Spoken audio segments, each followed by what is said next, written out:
Good evening, guys. Rando Gamer here. We got another session of Adventures of the Standing Bear. This is session 8.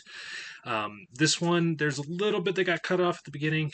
Looks like whenever we were doing this session ages ago, I forgot to hit the record button when we started. So it's missing part of the recap and some of the earlier portion of the session, but it picks up after the party gets into Mystic and Wonders, which is a magic shop there in Urim. Essentially, the group had done a little bit of shopping, and then they use it as a means of trying to learn a little bit about the transceivers that they acquired over the last couple sessions from some of the Kezurex underlings. They use this to kind of pin down potential location for Kezurex, or at least potentially Marcus Osiris, who was a known affiliate of Kezurex. It ended up kind of narrowing down to the Crossroads, which is a nearby town, which lined up kind of with where they expected to find Kezurex. So the party heads that way and then does a little bit of investigative work there to see if they can find either Marcus or some other lead from the Crossroads. So mostly an RP heavy and an investigation sort of session. But making pretty good headway on Mhox's sort of backstory with Kezurex. So hope you guys enjoy the session. If you do, make sure to hit the like button. And if you really like what content I put out, go ahead and subscribe. Every little bit helps. And you know what? Without further ado, hope you guys enjoy the session. Of the upstairs above the shop, a human, scrawny-looking teenager, probably about 6'4", looks like a total beanstalk, stumbles down the stairs. Yeah, okay, I got it, and he trips over himself going out the beat and turn.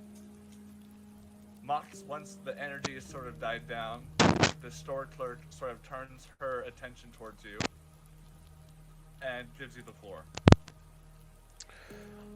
Well, thank you for granting us an audience. Zaphreal informed me that you may have information on an individual by the name Kezurex, typically associated with this emblem. We've been seeing it pop up here more recently, both here in Urim and Collinsburg, and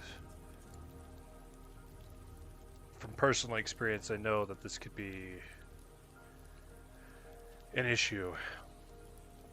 We have the name of his lieutenant, which is what we are getting ready to go research into, but trying to avoid too much of a wild goose chase. We were seeing if there was any additional information before we proceeded. Well, funnily enough, my parents, about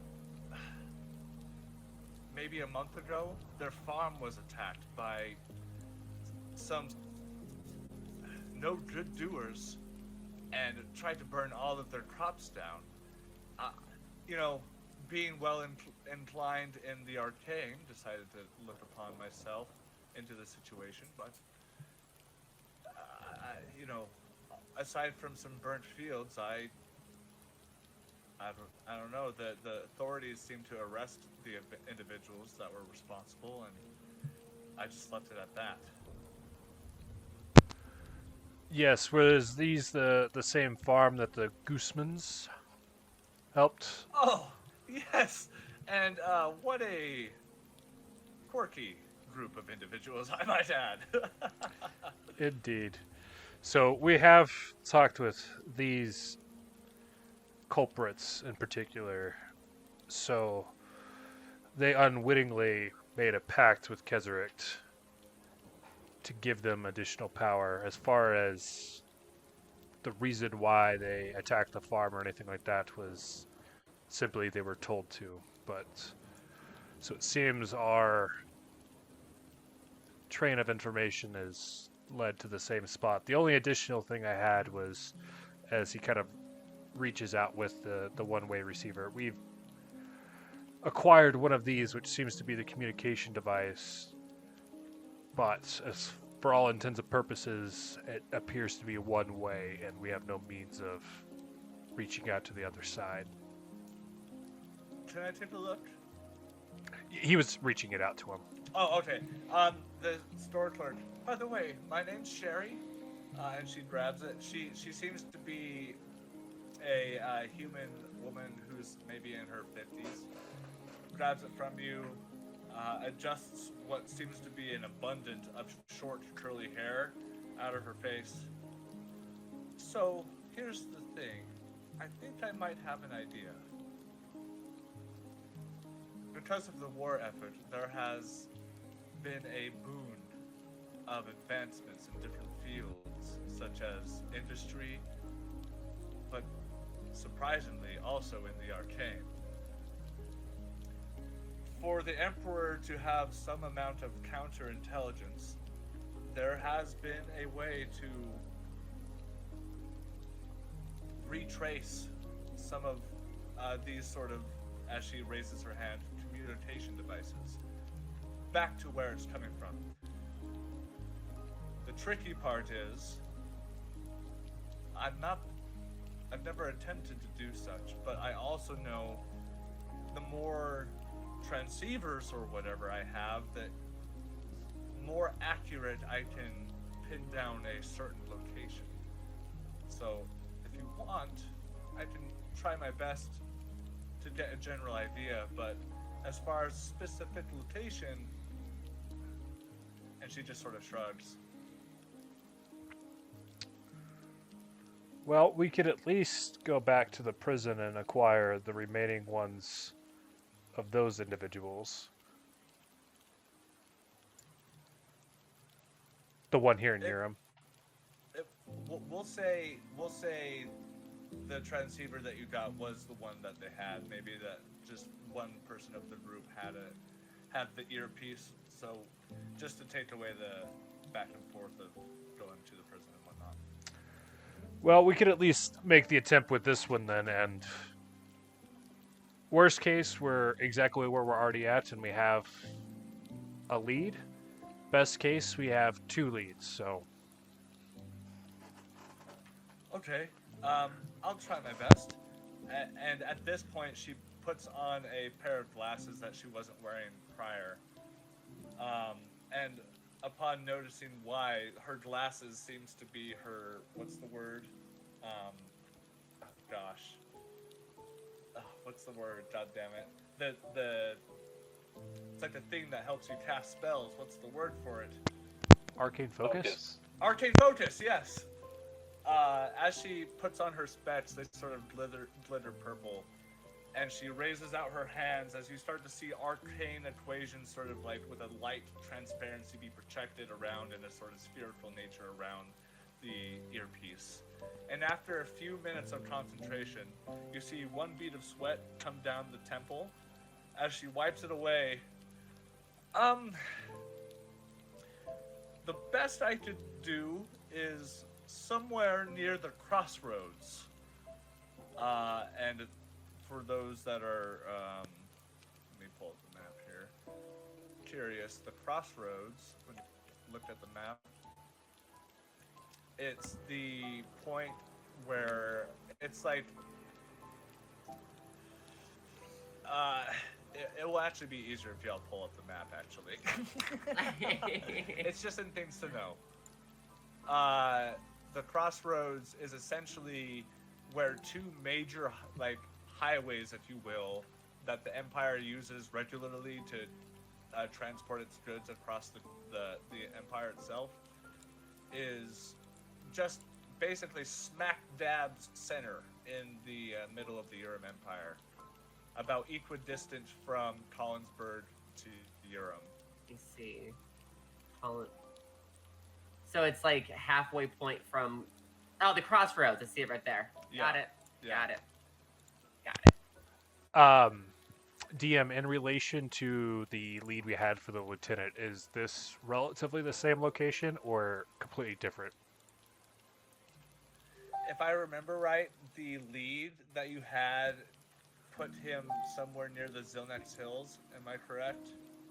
I'm going to be honest. I don't remember. Okay. Well... Yeah, to me, based off of that, it probably lines up. So, I mean, the Crossroads is near the Zilnex Hills, but it's definitely far away enough to be like, not in the zone. However, it doesn't necessarily confirm, like, he could potentially be like a person who maybe doesn't sit in one place for too long. It's hard to say, but we'll say that the information you first got was from the a location somewhere in the Zonet's Hills, and now this lady's telling you somewhere near the Crossroads is where potentially this signal is being sent. Well, in any case, it seems we've got another pit stop on the way to the Zilnet Hills at the very least. Best case, it's one and the same, and we only have to make the one stop. Thank the gods we have an airship. The sky trip. Well, I'm very, very pleased to do business with y'all, and I hope I have been helpful in your endeavors. If you wouldn't mind, please put in a good word for me. I have been working here for quite some time, and I do deserve a compensation in my wage. A good word in with whom? Xehtom, if you ever see him. I may have an alternative. We don't get to see Xehtom all that much, as we're not in Urim very often. However, there is a new town that we are developing, or at least refurbishing, and your patronage would be welcome. Well, I'll just say this. If you're interested in franchising, there are sorts of avenues to go down, and unfortunately, I'm not the one to do that. But if you are interested in bringing Mystics and Wonders to an area near you, then you can take this, and she gives you this large stack of papers that's probably about 20 pages thick, and it's binded with some tough string as she hands it over to you. All of this is the paperwork to fill out, and upon, submission, it will be scrutinized and eventually be accepted into the fold or denied. So, I hope that helps. At the very least, we can have the members of our guild choose this as the preferred shop. Sort But of an this- association with the Standing Bear. And if we can say that you recommended it, that could give you some points with Xehtom, but I don't know him quite personally.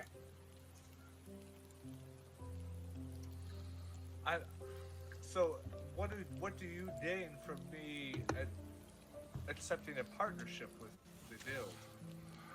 Well, the Fellowship of the Standing Bear is franchising as well, or will be in the soon future. To know that we have Mystics and Wonders by our side as well, I feel like could be mutually beneficial. She starts to ponder upon the idea, and again, she says, "These are great ideas. Give me some time, and I'll have some conversations, but I don't have any power to make any decisions." Right, but if you bring them up to Xehtom, that it was a collaborative effort that we had come up with this together, you might get that recognition you deserve. You feel that she feels very compelled to follow up on this. Thank you for your information, and for the amulet. Of course, and she just gives you a nice little bow of the head, making your way out on the very silent, wet streets of Urim. Mhox, what's the deal? Unless anybody else is opposed, Mox is heading to the airship. We've kind of consolidated our information, and the Crossroads is on the way.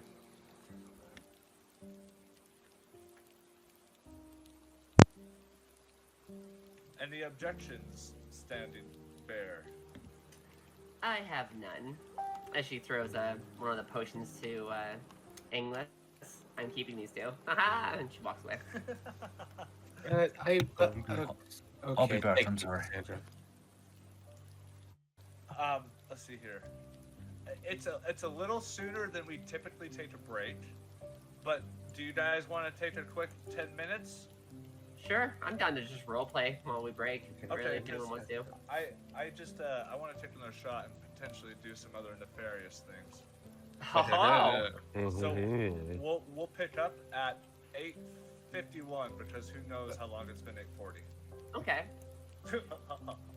Engless, I will work very hard to deconstruct these potions so I can make many. How's that sound? Yes, that's fine, but I would also hope that as he like holds up the two arm blades, you'll help me with these.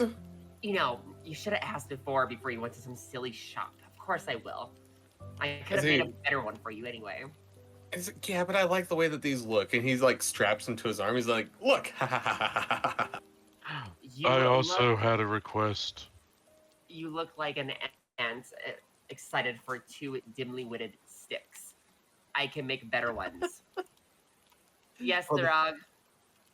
So, I have the power to throw this ball and call it back. Yes. Yes. We all know that. Yes. Would you have the possibility in your would you be able to make it to where I can go to it? Huh. Basically, I'm trying to throw it, then fly in the air after it, and then just keep doing that to fly. Oh my god, that reminds me of Mesh Shell, Magic, and Muscles. Oh, I love Let that me- show, by the way. Let me think. I mean, I'm an alchemist. I make more potions, and I mean, I could make an oil, but I don't do enchantments like. I mean, I guess I could. I guess I could do an enchantment. I'll have to look up some things and see what I can do for you. Once we're on the ship, I'll need to go over my chemistry set and go from there. Really. Okay. Awesome. Sounds good. Anywho, Evan, we need some sky sailing music, and Sky sailing. Oh. for the first 2 days, we're going to be flying over the rain clouds, so you guys won't be pestered with any bad elements. The trip itself will take about another 4 days. It's about the same distance to Leavenwood here. We'll say it takes about 3. Oh, sorry. But upon boarding the ship, let's see here. Yeah, we'll just give. We can just fast travel unless if anybody would like to interject with some RP over the 3 days. I would like to RP at some point. Hold on. I'm going to let Cassandra go first because she piped up. Cassandra will be open to roleplay, but she's basically going to be staying in her room the whole time, taking care of Richard, but also working on deconstructing those potions she got so that she can create them herself. Interesting. Doesn't work. Okay. Let's see here. Would you be willing to forego one of your potions for the chance of figuring out how it's made? Yes. Are you okay with the potential failure and wasting a potion? That's life. Okay, so do you have prior, like, do you have like an herbalist or like potion kit, whatever the hell it's supposed to be called? I have an alchemist kit. I'm a level 3 I'm a level 3 artificer subclass alchemist. Okay, well, let's see here. Go ahead and make an alchemy check. Okay, how do I should I just add that as my skills? 'Cause You should add that into your skills, and we'll base it off of intelligence, I think, right? That makes sense. For Raiden, yeah, it based off intelligence, and you're proficient with it as a artificer. Unless you also picked up expertise, but you should be proficient. So yeah, we'll just call it, it's based off intelligence, but you're proficient. Okay, let me see here. Bear with me, sorry. Xehtom. Edit. This work? This is great. Thank you so much.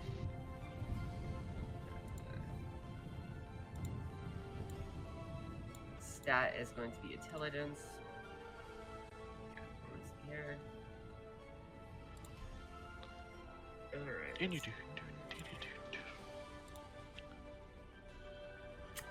How's a 26, Doc? Okay, we'll say the first day of travel, you spend all day using whatever knowledge you have learned or have on hand to sort of get an idea of the sort of magical ingredients that come together for an invulnerability potion.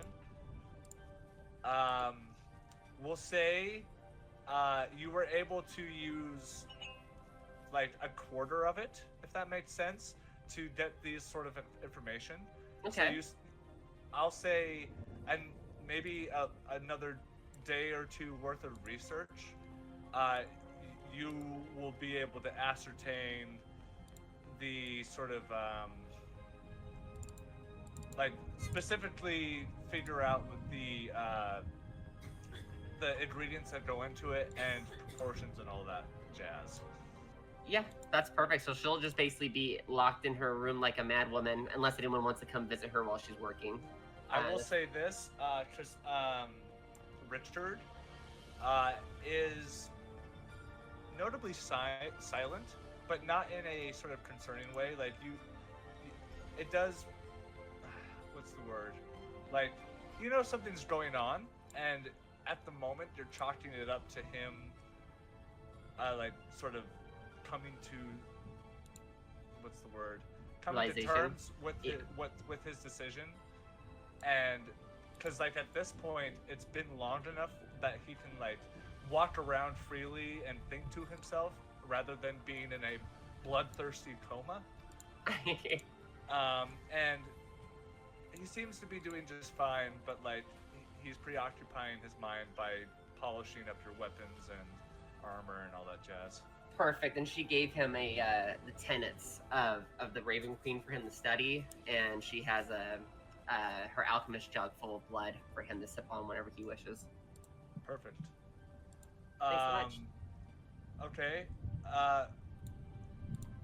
Is anybody else interested in some RP on this trip before we get to the Crossroads? I would like to. Okay, Zaphreal, what would you like to do? This will also be in my room. I let's want see. to say, because of the size of airship that you all are traveling on, there is kind of like one big sleeping hall where there's rows of bunk beds that are kind of like cots. So like you don't have your individual room per se, but like you Okay. have a space to like be to yourself if that's what you're looking Well, for. then I'll just go to the bow of the ship, like maybe around midnight when it's relatively empty or quiet. Okay. Have before. And of is that- course, it's a full moon. It's a double full moon, which is more uncommon than it is common. We'll say like there's a double blue moon like 4 times out of the year. I mean 4 months out of the year, as opposed to like a full moon being every once a month with the major moon. Okay, that's perfect. Zaphreal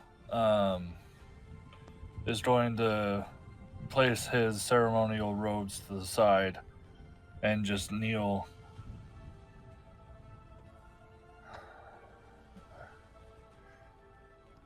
I wish to present a gift to a friend.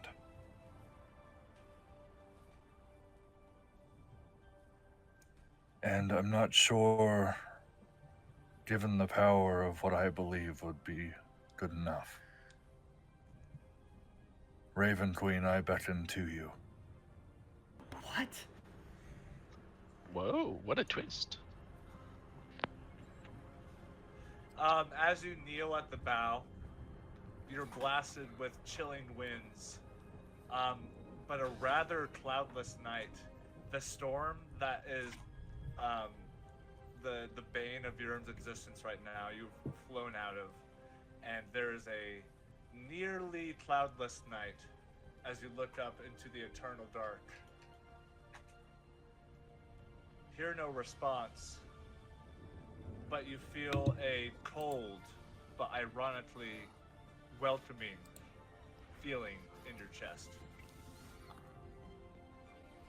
I apologize for troubling one such as yourself by my means of one who does not even worship.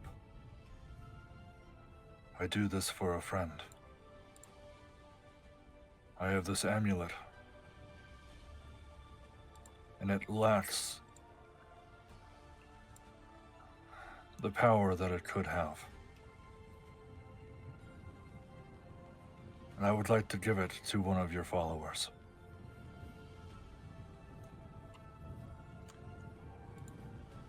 And for this, There's a long silence, and sort of tapping into the meditative state you were achieving much earlier this morning. You start to hear the very gentle, higher toned voice roll into your ears as you look out into the sky. The moment you see a brief shooting star, you hear the words, "Hold no pity for those who suffer and die, for death is the natural end of life.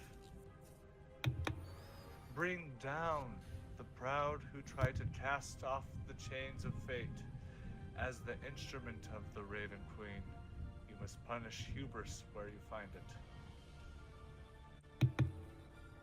I am a warrior for neutrality. I am constantly in the fight of balance. And as you are in the constant fight of balance, so am I. As I am the one who marks the end of each mortal life, and mourners the call upon her during funeral rites. I see your willingness and your bravery. And at which point the cold feeling that you had in your chest dissipates.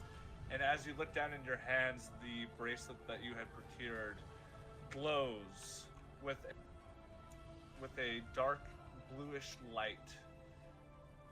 The symbol, hold please. Oh gosh. Hold on.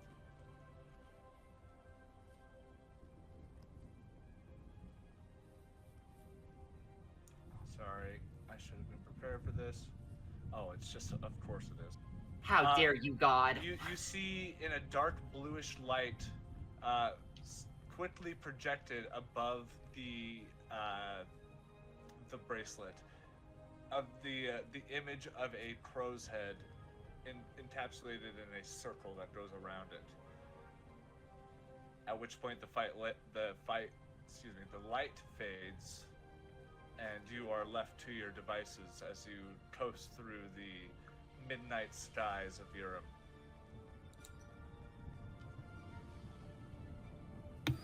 Just so I don't forget about what to mark, what can I mark the enchantment with? Well, An uncommon, rare, or very rare rarity. of course we're going to give it the very rare. Okay.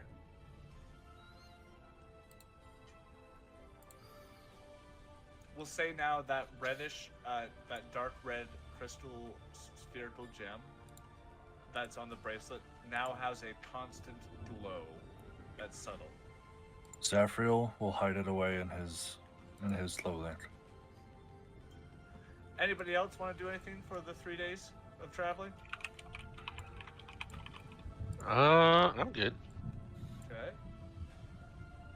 Speak now or forever hold your peace. I am holding my pee. Perfect. Actually, I think Throg will continue to try to learn how to sail this ship. like he was. Perfect. Go ahead and make another intelligence check for me. Oh no.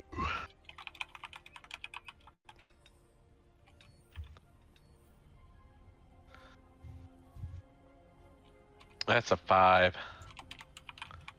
Again, because of your constant practice and your willingness to be by the captain even when he says you should leave, you are starting to recognize a bit of a pattern here. Like, there's always guys going over to pull the ropes. There's always guys kind of like holding like a little compass.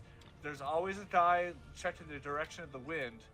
You know, for all things considered, if things were dire, you might be able to pilot one of these things, but you might need more learning that is more extensive than just sort of shadowing if you want to sort of progress your knowledge on this stuff.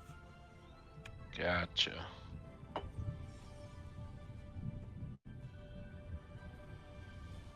And with that, Watching Throg, Fia decides that she wants to get to know the crew, not to learn how to run the ship, but just to be more personable with them, I guess. So she'll walk around and say hi to everyone, introduce herself, and kind of get to know what they do. it's hard to say, but a lot of the crew, I guess you could say they are a little bit salty and to themselves. However, I mean, you are able to introduce yourself to all of them, and I'm going to write these down because this is now canon. There's a crew of 6 people total, and one of them being the captain. So there's the second mate. His name is Mako. Oh, I like that. Like the car painting company? I don't know what that means. Like a Like, Mako shark. The Legend of Laura Korra. Korra, yeah. Hell yeah. Then the corresponding 4 shipmates are Derek, Annie, Grim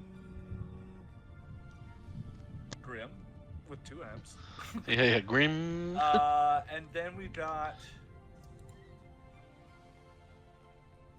John O.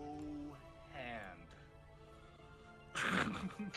That's pretty great, actually.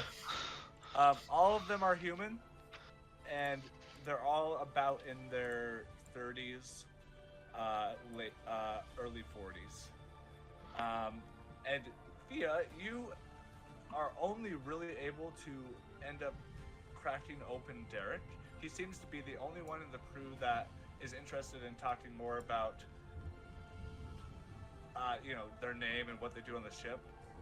And as you get to know him, you find out that he is a father of 2 kids, one of which is with a baby mama. And the whole reason why he's working on this airship fleet in the first place is to get the financial means underneath his belt to deal with the situation that he's in, because his baby mama is very much like not a great person, and his current lover, although is supporting, is very it's rocky right now because of the baby mama. So there's a little bit of drama with Derek, and he seems motivated to earn as much gold as he can. When I talk to Derek, I give him, let's see, I don't know. I only have platinum. How much is platinum worth? 10 gold. 1 platinum is 10 gold. Okay, I'll give him 1 platinum.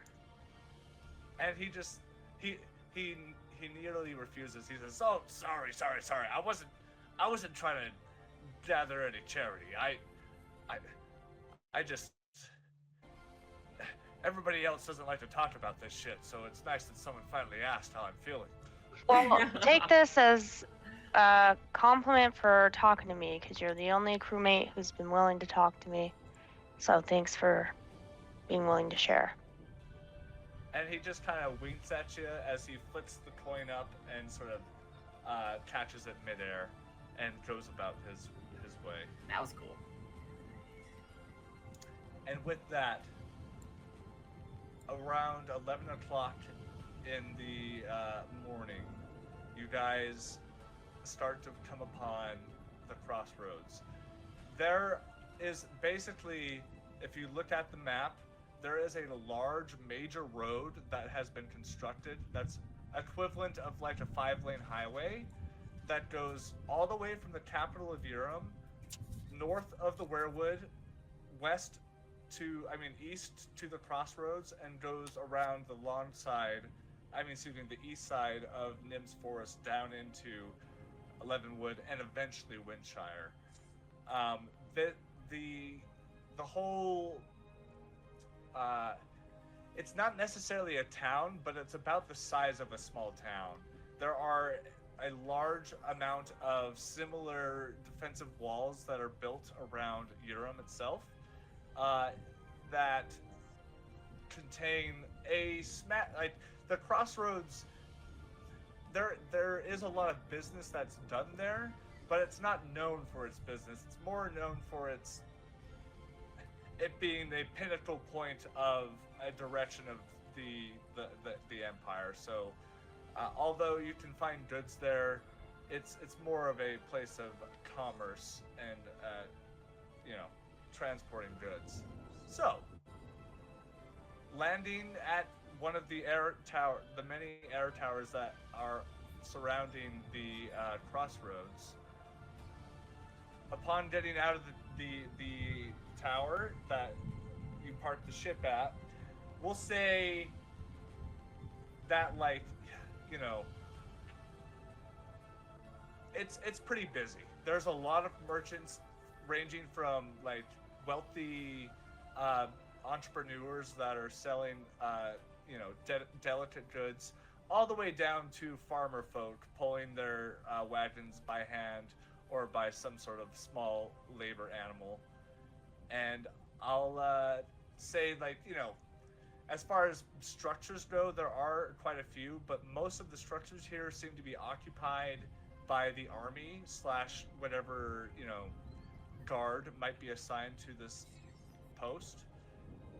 And if there are any vendors, they're set up with tents or just with their carts alongside the road. So, I'll give the floor to you. Let's get a little bit of change of music, maybe. We'll get I don't know, maybe find some city music, and then if you could find in another tab ambience of city sounds. Coming up.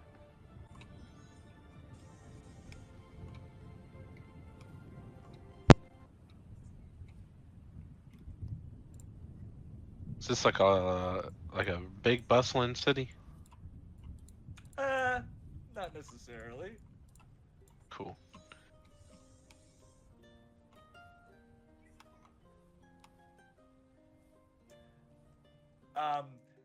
It's about by the time you touch down, we'll say it's about 12 o'clock, and we'll say you also had eaten your lunch early before landing. As you all sort of gather yourselves down at the bottom of the tower, it immediately hits you where to look and how are we going to look around. What are we looking for? So, I'll leave it to you guys. Oh, go ahead. Nope, go ahead. This is your stuff. Mhox would be looking for any sort of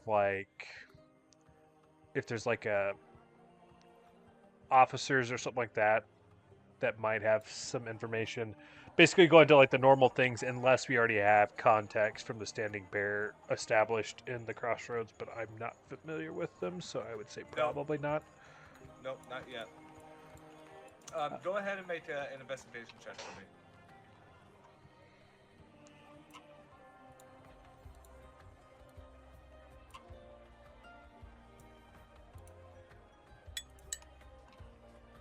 It's 12. Yeah, it's fairly easy. It's hard to say if you found a member of the army that ranked super highly, but there are a patrol of guards. We'll say there's a group of 4 coming towards down the sidewalk that you guys are sort of walking down. As you approach, the one that seems to be commanding is about 5'3", pretty short, very stout, and has a curly Q mustache. Dwarven, he seems to be. And as you approach, he says, "Hello there, citizen. Is there anything I can help you with?" Well, you haven't happened to see perhaps this symbol on anyone in town, have you? He takes a good look at it. Can you roll an insight check for me? It's And anyone else 13. who's paying particular close... Oh, well, actually, you can roll an insight check as well if you're proficient outside of Mhox, if you're interested. What was the total, Mhox? 13. Okay. As he looks at the emblem that you hand him, his face kind of like, his eyebrows kind of raised just by like a quarter of an inch. A micro expression, if you will. And as he hands you the piece of cloth back, he goes, "Sorry, lad, I don't think I have." But you believe otherwise. He seems to be lying to you.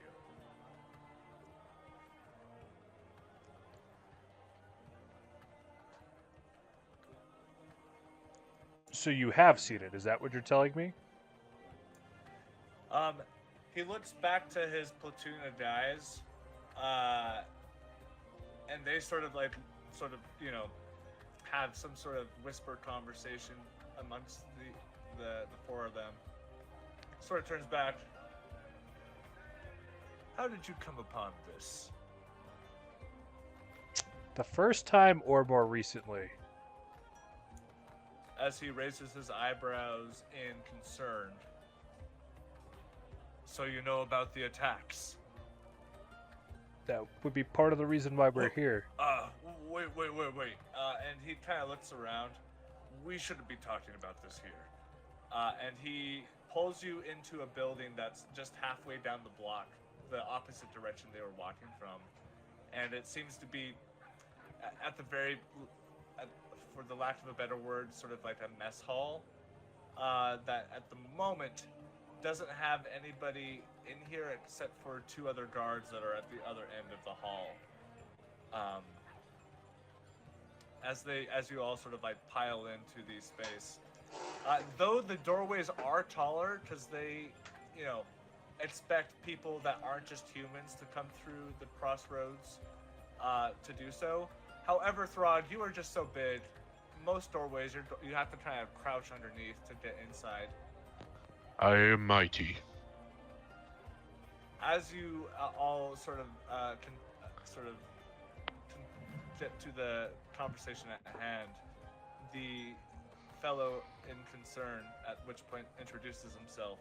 He sort of extends out his mustache that goes out maybe like 3.5 inches before it curls back up like a spring. "The name is Captain Maxwell. Well, soon to be Captain. I realize why that's funny. Fuck you, that's the first name that came to my head. And the thing is, there's been quite a number of attacks involving this gang of thugs, and you have to respect my dishonesty before there is... The situation at hand is still small enough for the Empire to just mold over before it becoming a public concern. And in order to protect the safety of that, I may have not been so forward with what I knew.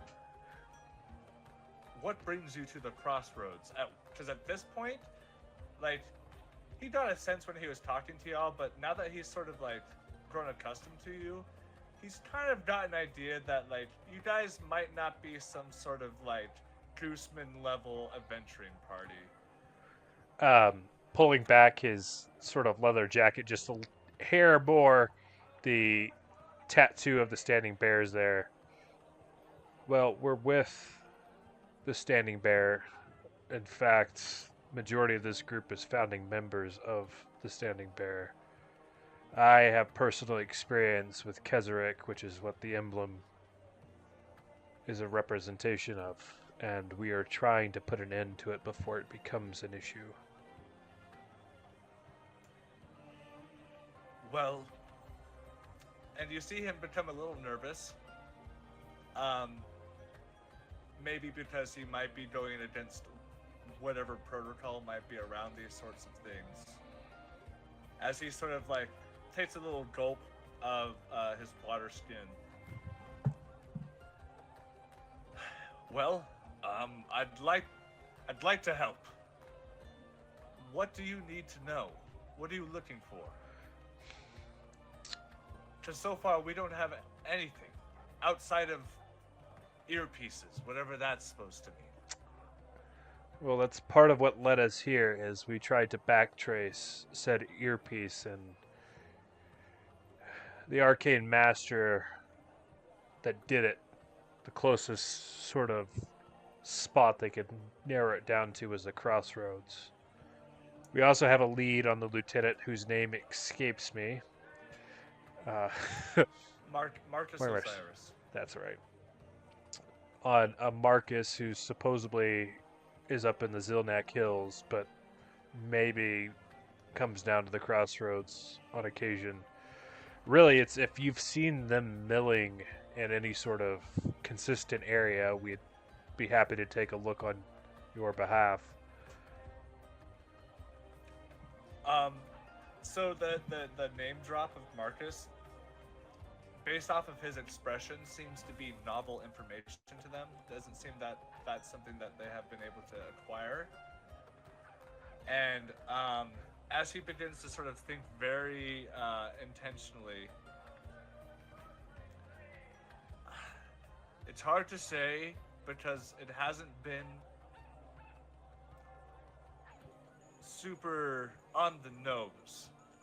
But the reason why this is a concern is because of the attacks up north and around and inside the capital of Urim. The amount of petty crime has gone up considerably here in the Crossroads in the last few months. And I am now maybe this Marcus guy, I don't know. Do you think he works out of the Crossroads, or am I too far off here? Well, I'm not one for believing in coincidences, and the fact that our backtrace went to the Crossroads and we're led to believe that this Marcus lives not far or up in the Zilnak Hills, it would seem to be that he may come out of the mountains down here to do his dealings and then head back up. But I don't know him personally, so I don't know if there's infrequent spikes of activity or not. I will say this: you mentioned an earpiece, right? Yes.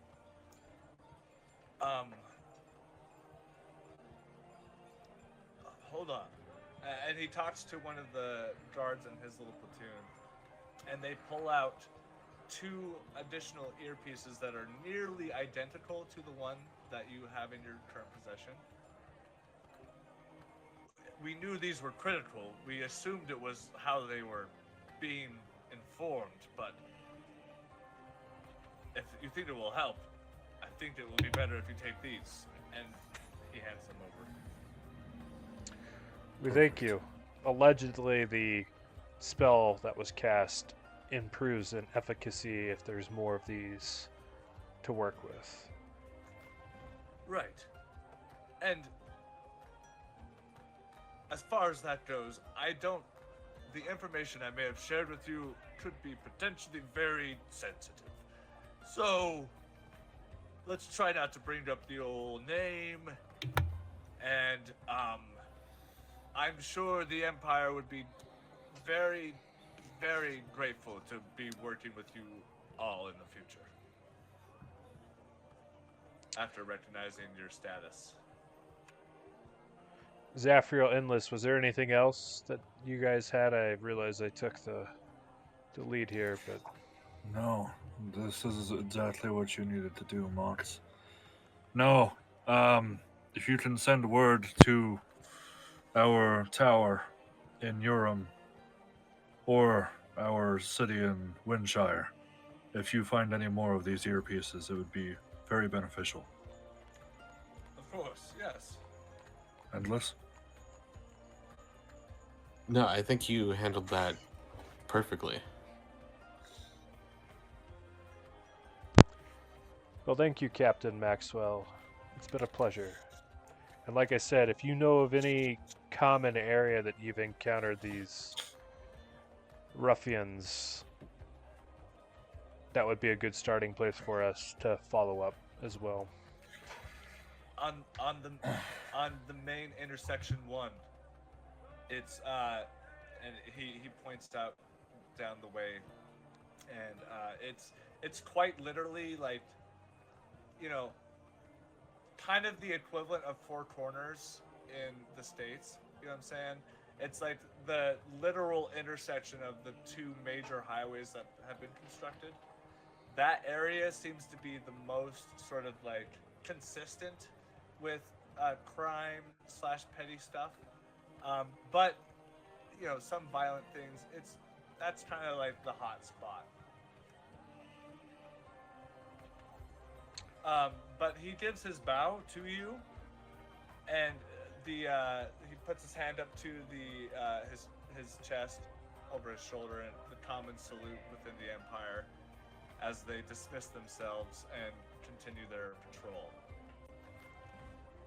But yeah, you guys are left to the mess hall and to your devices. Do you guys think we should split up and tackle a few different areas at once? That could be a good idea. Either or, really.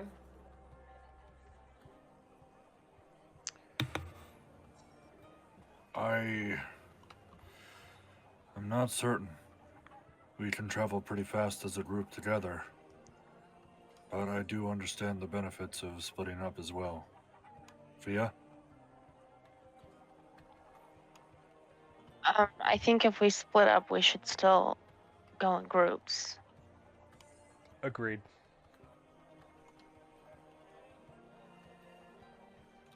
I'm fine with it. Either way, darlings. Either way. All right, Endless. What's Team A? What's Team B? Team Captain?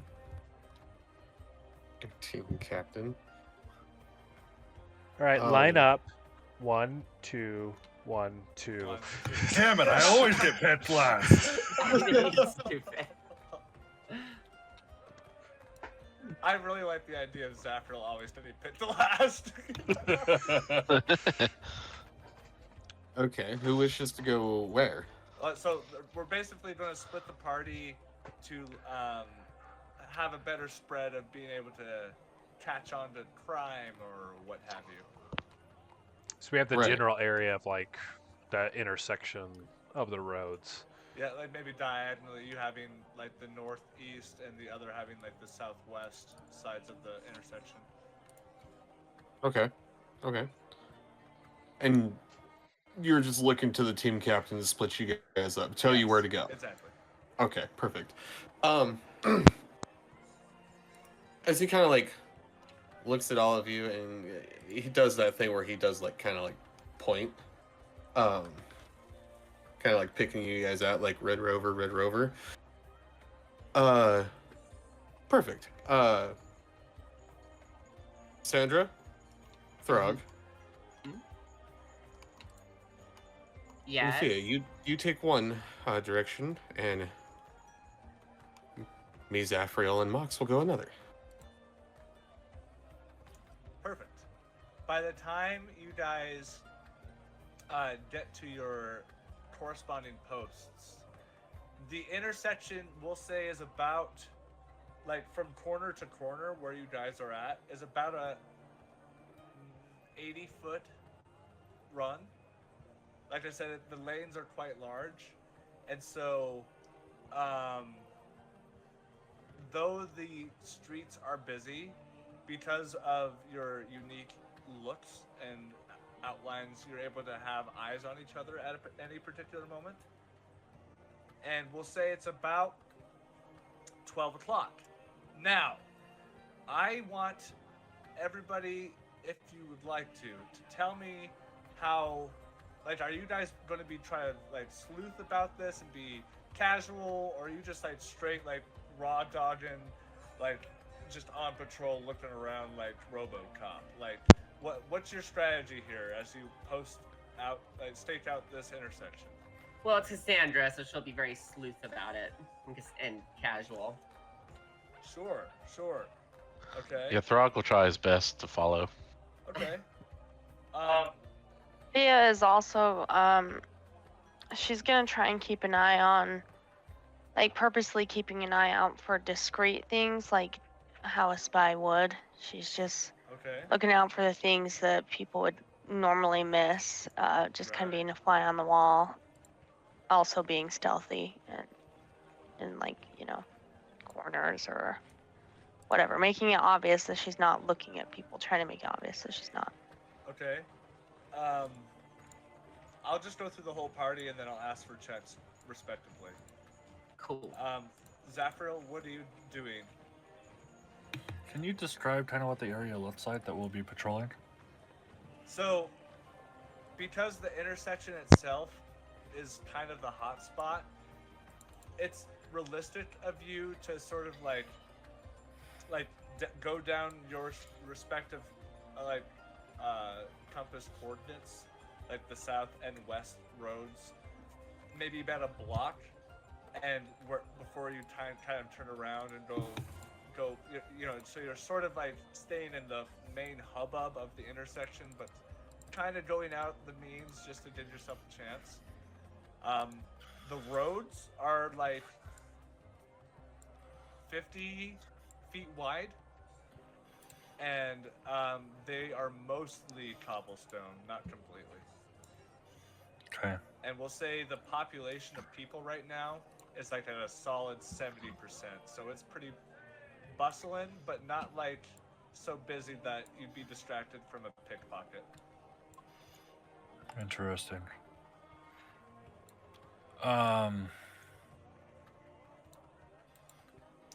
Do you want to just try to blend in, or do you want to actively try to investigate or look for things? I'm going to go off in a back alley, and I'm going to cast Find Steed to Okay. call down Knowledgerin. Perfect. And we'll say that, like, at the back of the alleyway, a dark storm cloud sort of manifests, and he just zooms right out of it. Okay, and then I will. I'm going to cast Enhance Ability on myself, imbuing myself with the Owl's Wisdom, and I'm going to Advantage on perception? to give me advantage on Wisdom checks. I'm going to take off to the skies and keep a keen eye. Perfect. Endless. How do you wish to participate in your patrol for crime? Actually, sorry. Can I instead cast Enhance Ability at 4th level to imbue the 3 of us with Owl's Wisdom? Yes. Okay, that's what I do before I take off. Okay. Cool. Engless is not necessarily like going to be stealthy about it, but he is being a ranger. He's going to be relying more on like his tracking skills. Oh no, 100%. Like the name escapes me, and I'm an awful DM for forgetting it. But the hunting clan that not clan, the hunting guild that you were part of, that was hunting you down eventually, like it was very common for you to go throughout towns and be nonchalant. So that you're definitely in your element right now. Cool. Okay, and Mox. So almost out of character for anybody that's normally interacted with Mox. He's doing his best to blend in. Would you say there's like a little like coffee stand or something like that along? 100%. Yeah. So he's gone up. He's got a coffee. He's making small talk with like the person that's like they're making the coffee about like what they think of the town and everything. Meanwhile, he's like constantly scanning, kind of like the Mission Impossible scenes where like they're blending in, but like looking everywhere at the same time. So like I have eyes on of where like Endless is as well as Zaphreal at all times. Gotcha. Okay, so we'll start from the top. Cassandra, quickly remind me, you were just looking around for what was it again? Well, I'm doing I'm investigating like they are, but I'm being very casual and sloth Yes. about it. Okay. Kind of because I'm used to it at the Knights formal balls. Is you have to be kind of like a social bird, but you also have to understand that you're playing a game. So she's kind of being like that. Okay, because of your background, I'll give you advantage on this. So I'll either let you take the route of having advantage on perception, or you can have advantage on performance, on like sort of selling like your sort of like nonchalantness as a means to sort of maybe notice something that you otherwise wouldn't. Both successful checks will lead you to something, but it's up to you. Okay, let me see here real quick. Give me a quick second. Let me see if I have anything else to make this easier. So perception or performance. I'm gonna do advantage on perception. Okay, let's see it. I got it on. Oh wait, that's wrong one. No. Let me try that again. 18 on perception. So, over the next, let's say, 4 hours. Aside from a few sort of like, moments of contention between folks that are traveling, it's pretty dry right now. And you're starting to wonder if there's a time of day component here, but with that roll, nothing seems to go awry. She'll basically oh, one guys, I'm sorry, 1 second.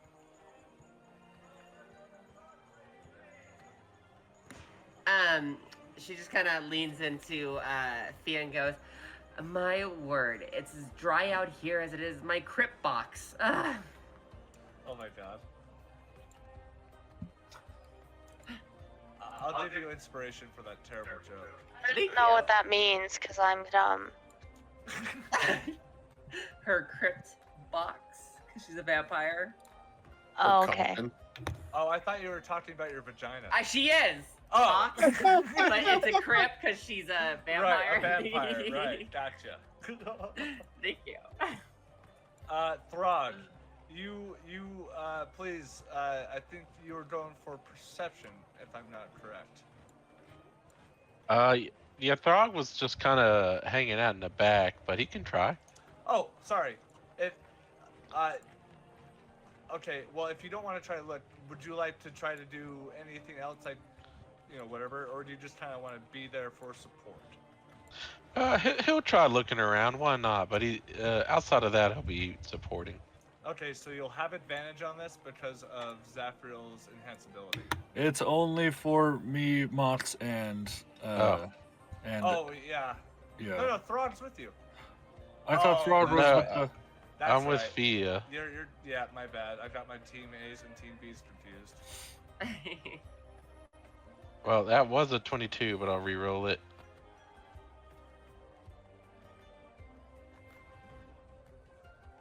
16.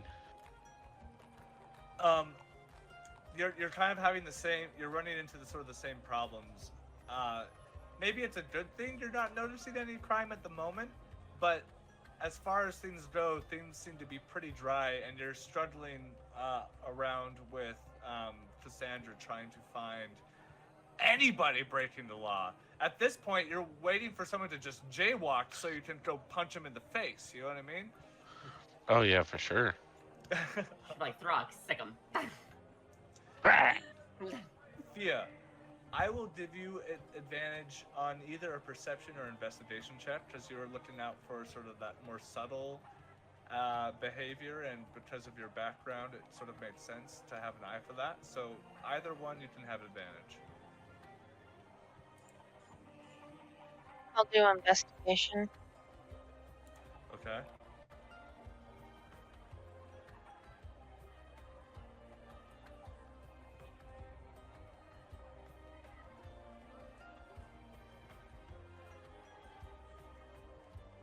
Uh, 16.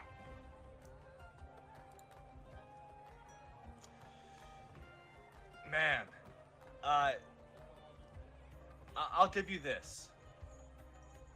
You do sort of see signs of, let's see here. No, actually, as far as like the people around you, you do notice a couple unscrupulous sort of characters, but outside of like potentially spotting some, you know, bad guys, there's not a lot of anything to go off of at the moment. Moving over, we have we'll go with we had Zaphreal, I think. So go ahead and roll a perception check with advantage as you sort of fly around in a circular pattern around the intersection. Yeah, so Zaphreal is going to try to just take as keen an eye of it as he possibly can. It's going to be hard to find specifics being so high up, but over the larger scope, he's going to try to look. At advantage, oh boy, that is a 15. As far as your perception check goes, I'm sorry, guys. You see a lot of people moving to and fro, but there's not a lot of evidence of crime happening or conspiring in the environment as you circle the city. Okay. Endless. How would you like to participate? You said were you going for a perception check? Yes. Okay, so go ahead and make that at advantage.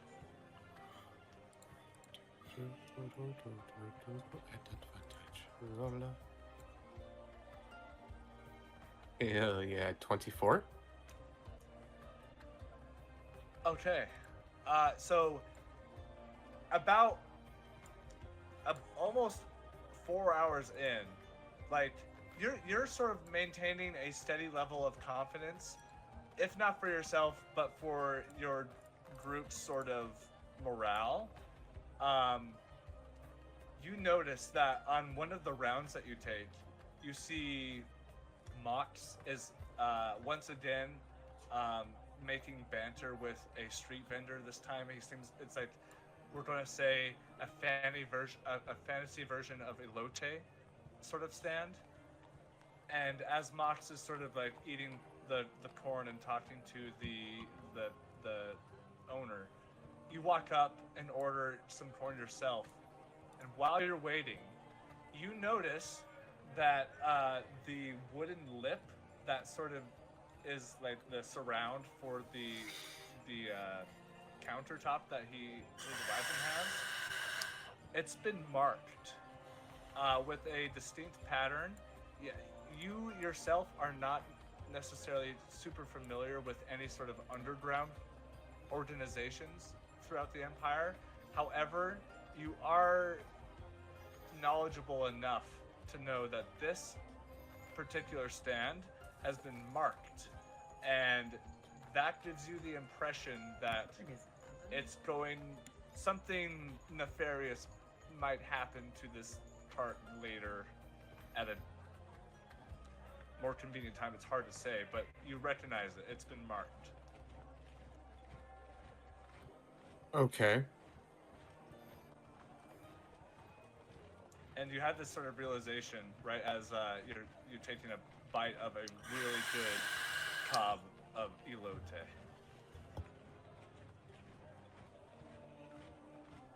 And Mox is standing there with me, right? Yep, right next to you. As he's like, the way that he's holding his corn in a way to like hide his mouth, in a way to like kind of lean over to Mox, and he'll point out the markings on the cart, just kind of whisper like, "This means something. Something could happen here." Oh yeah, you bet, Endless. With this type of cob, definitely things are happening here. Oh my god. No, Mox. No, He no. like he leans in more. The counter. Look at the counter. Oh my god. he doesn't Mid bite, realize. Mox literally like dead eye stares, Endless, and then just turns and walks away.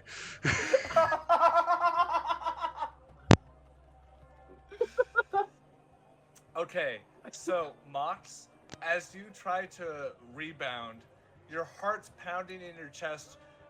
The character that you've built up over the last 3 or so hours has been solid, and Endless in almost a fell swoop ruined that.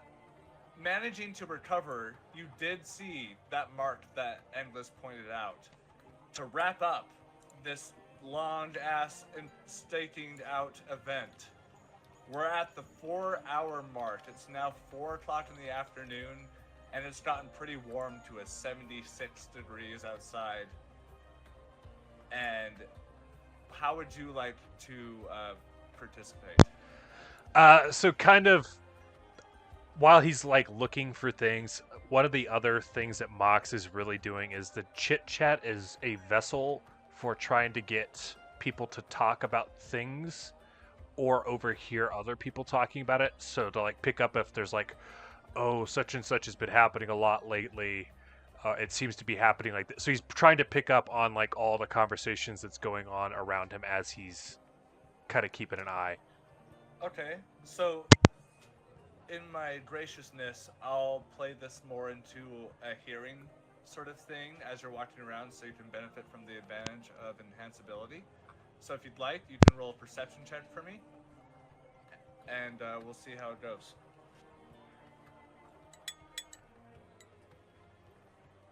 It's 13.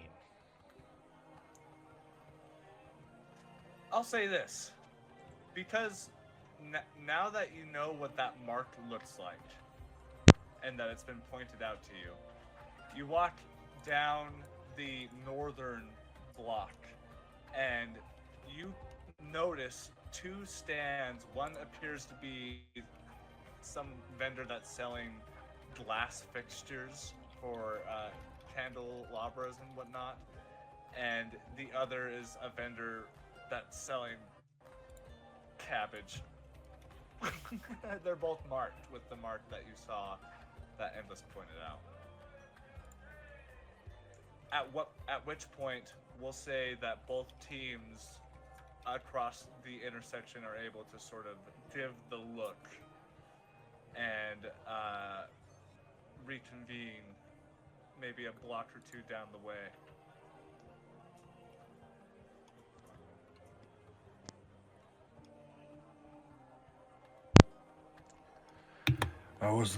Zaphreal is going to go over the alleyway and dismiss Knowledge and fall down to the ground.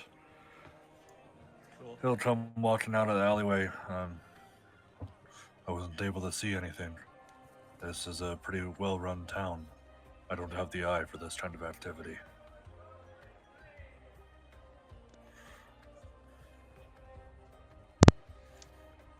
Well, I feel like I can have the eye sometimes, and I didn't see anything. Endless managed to pick up on a marking on one of the stalls. I found a couple more further down. I'm sure you guys kind of caught on and it makes sense, is most criminal activity is going to take place in the middle of the day. I wasn't able to pick up on any sort of trends as I was listening and making chit chat, but it seems like there's something that's likely to happen to these. I think coming back in the evening is probably our best bet. Oh, now you want to acknowledge the markings I pointed out to you. Oh my god. Petty. Straight petty. Well, it's almost like I did acknowledge it in subtext while still maintaining my character, and you just blew right past it. Oh, shit. Oh, burn. You know, I don't. How was I supposed to know you're in character? We were all doing our own thing. Anyways, yes, Mhox is correct. I did find this interesting marking, and I do agree with him that it does seem like it would be best to come back in the earlier evenings.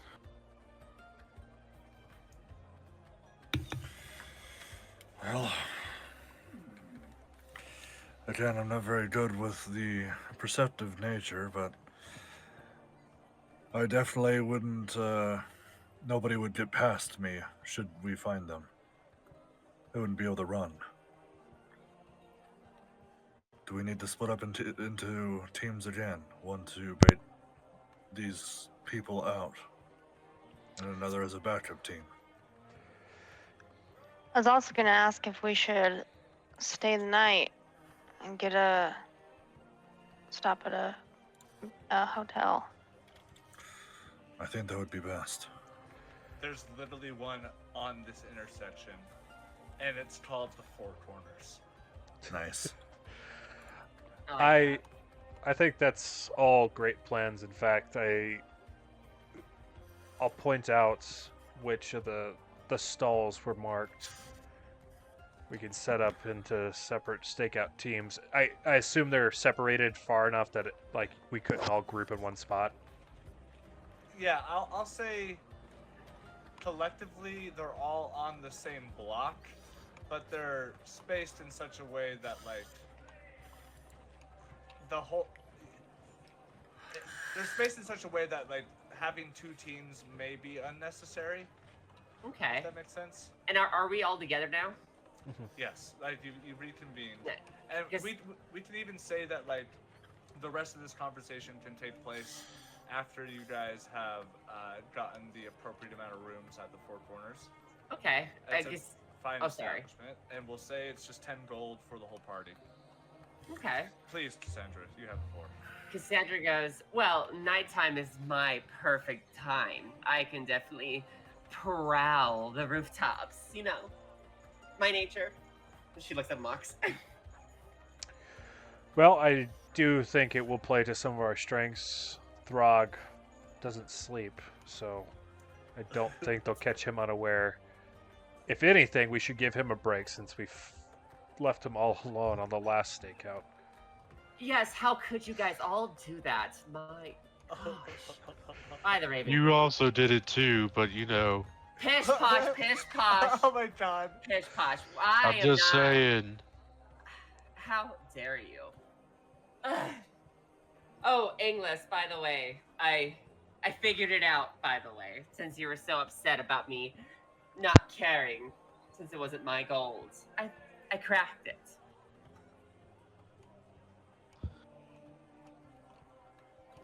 Don't put words in my mouth, Cassandra. I never once said that. You put a lot of things in your mouth. Words is one of them. But nonetheless, I figured it out. Well, I am glad to hear that, Cassandra. It's nice to know that your usefulness extends beyond the blade. Oh, darling. My usefulness out towers yours. And she smirks and just eyes you.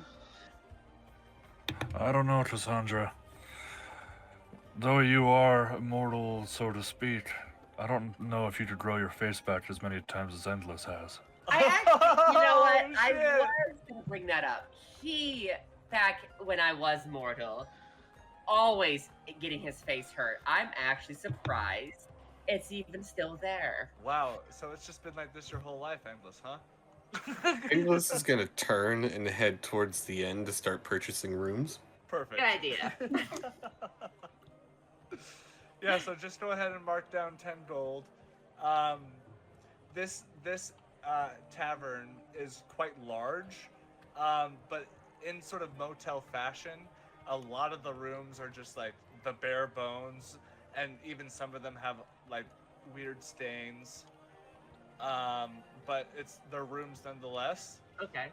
And as the hours go by, some may wish to drink, some may wish to eat their dinner for the night. But the hours slowly tick by, and the closer you get to sundown, the more some of you may feel more anxious. And Oh, sorry. I was just about to say, it's about 9 o'clock that the sun goes down the horizon and the dark blues and blacks of the night consume the sky. Cassandra's glowing blue eyes reflect off the wind. Actually, she doesn't have a reflection. Is Richard with me? Although Richard is in a state where he's has his wits about him, he's still potentially can be compromised. So, for his safety, we'll say that he's gonna chill in the inn.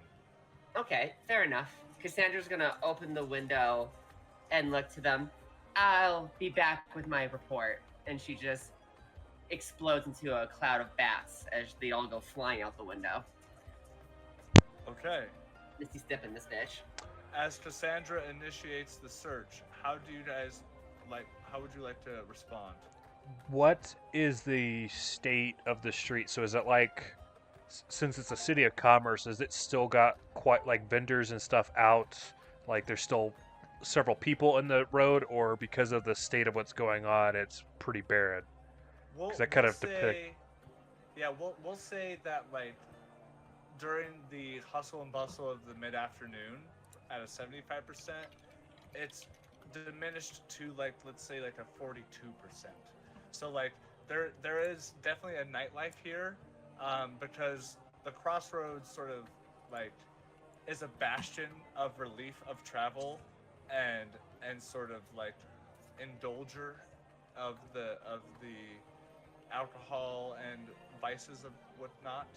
So you imagine maybe in the next couple of hours it will definitely slow down, but as far as the flow of people, it's a considerable difference, but it's still like, happening.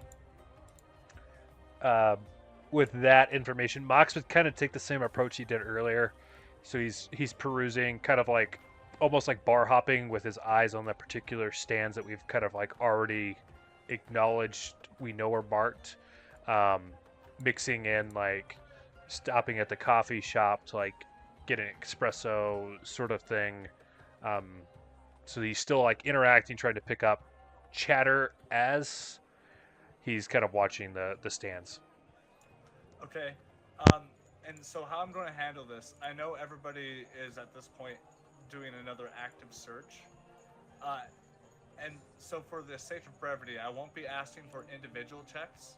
I can let whoever amongst you would like to make the advantage check, but you'll be able to make that check at advantage, and we'll give you a plus 5 for the group effort. So Can I just hold on. All I want to say is I just want everybody to give me like a brief description of how they're assisting again in this effort, but now more in a group sense rather than across the way. We'll just go with the order of Discord. Throg, you're up with Cassandra after that, because Mott's kind of filled us in already. well, Tucker, we can get to you. We'll just go in the order of Discord. Sorry. I got you, man. So, Throg, how would you like to participate in this group check? I mean, he'll just be an extra pair of eyes at this point. Okay. Okay. He doesn't really have any things up his sleeves to really help with spy work outside of muscle. That's fine. What about you, Cassandra? Are you going to kind of just like fly around the block as bats? So basically, what she's doing is she'll basically Misty Step, which is her turning into bats. Oh, I see. I see. And then as she like lands, what she does is she puts haste on herself and asks the Raven Queen for her grace, as she is just scaring the rooftops, stalking in a very moving fast as fuck as a vampire. Kind of like you know what she's doing? Who here watched Jujutsu Kaisen? I haven't yet. I've heard all about it though. Okay, this is her. This is her on the rooftops right now. Oh Okay. Jesus! Oh yeah, you're just like fucking speed. You're just like road runnering it. Yeah, like Okay. absolutely.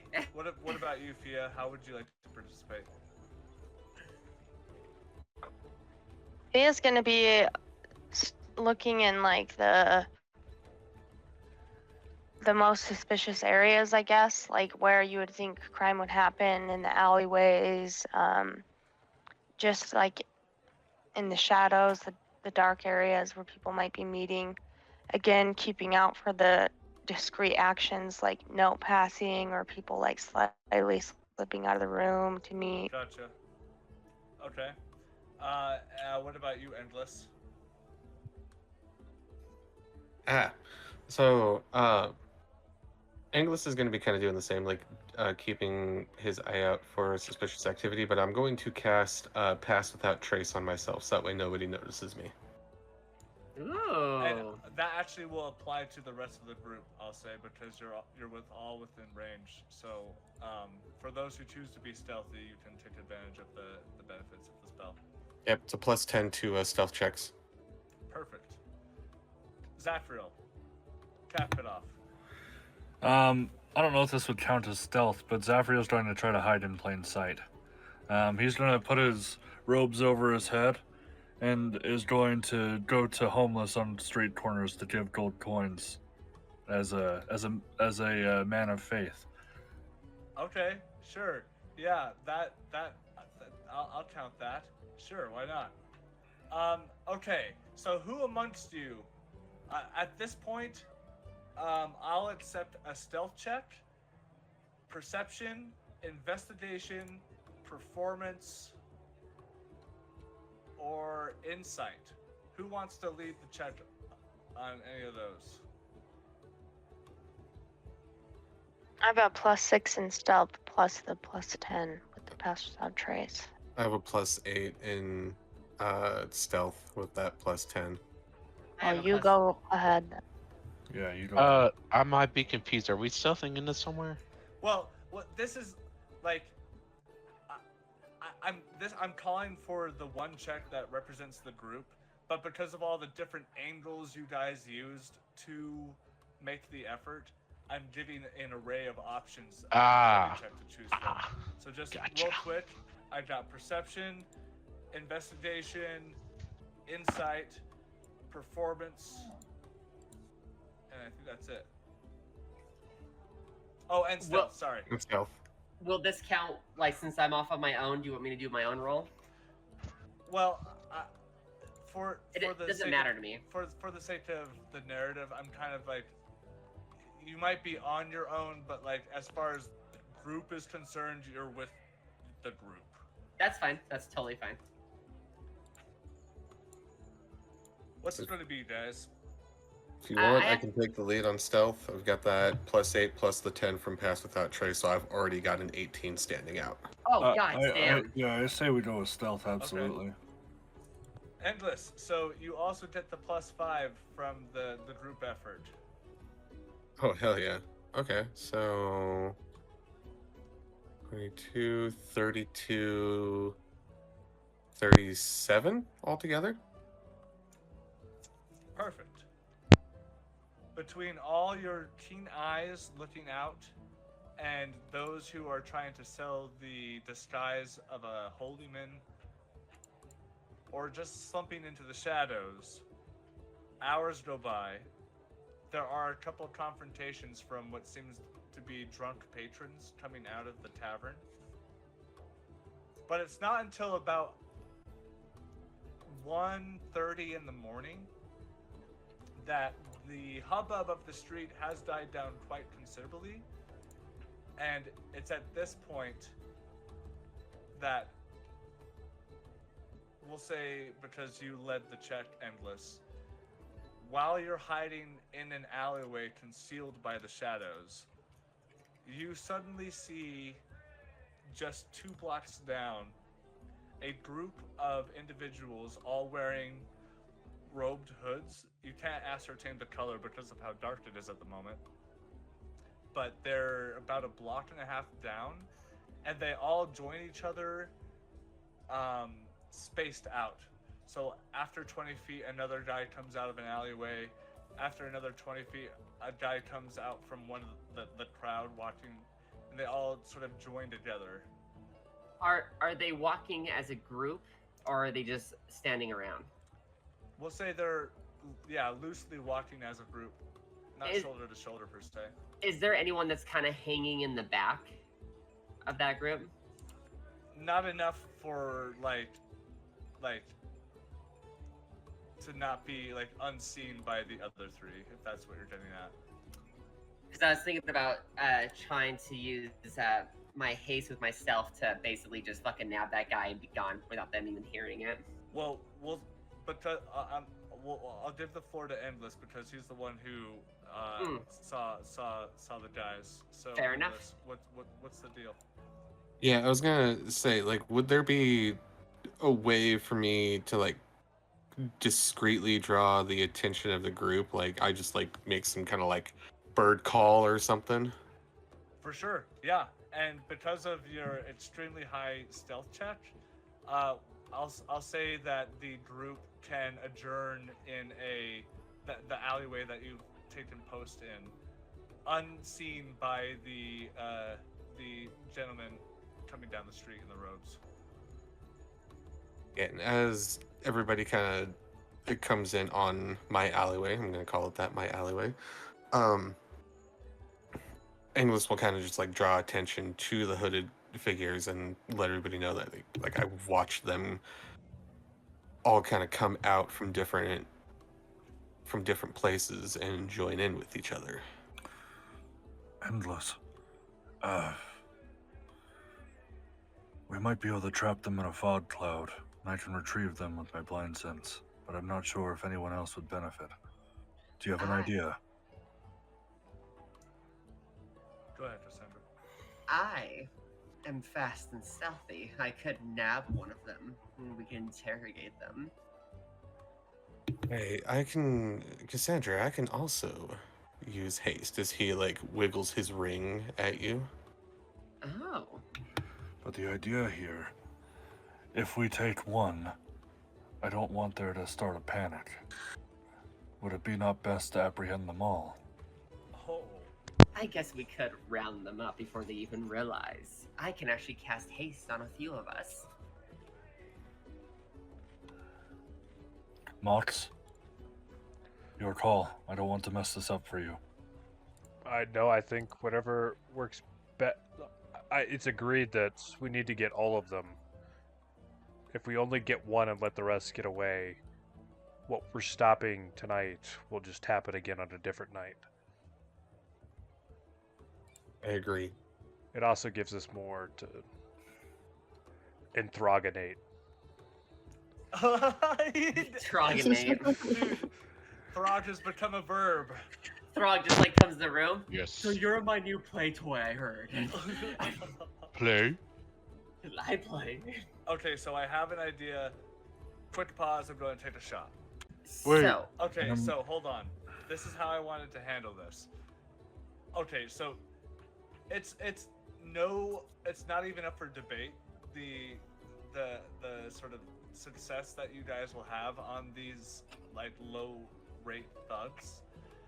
So what I wanted to do, I'm going to split the party into teams of 2, and basically, because there's 4 people, each team will get 1, but one team will have 2 dice.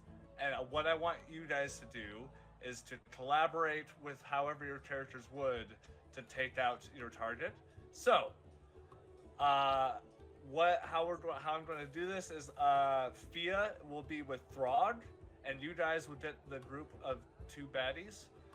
And then we will have Engless and Zaphreal in one group, and Mhox and Cassandra in the other. So, I'll give you guys just a quick second to prepare as I lay down some narrative. Okay. As you guys begin to sort of hold your breath in anticipation, the group of individuals begin to get closer and closer down the street. And it will only be just a few more moments before they will cross the path of the alleyway that you guys are all hiding within. And I'm not even going to try and roll perception because it was like 37, right? There's no fucking way. So you guys will have the drop on them. And let's see here. Throg's first. So Throg and Fia, what, right when Mhox gives the signal, whatever that is, how do you respond? How are you going to take out your 2 guys?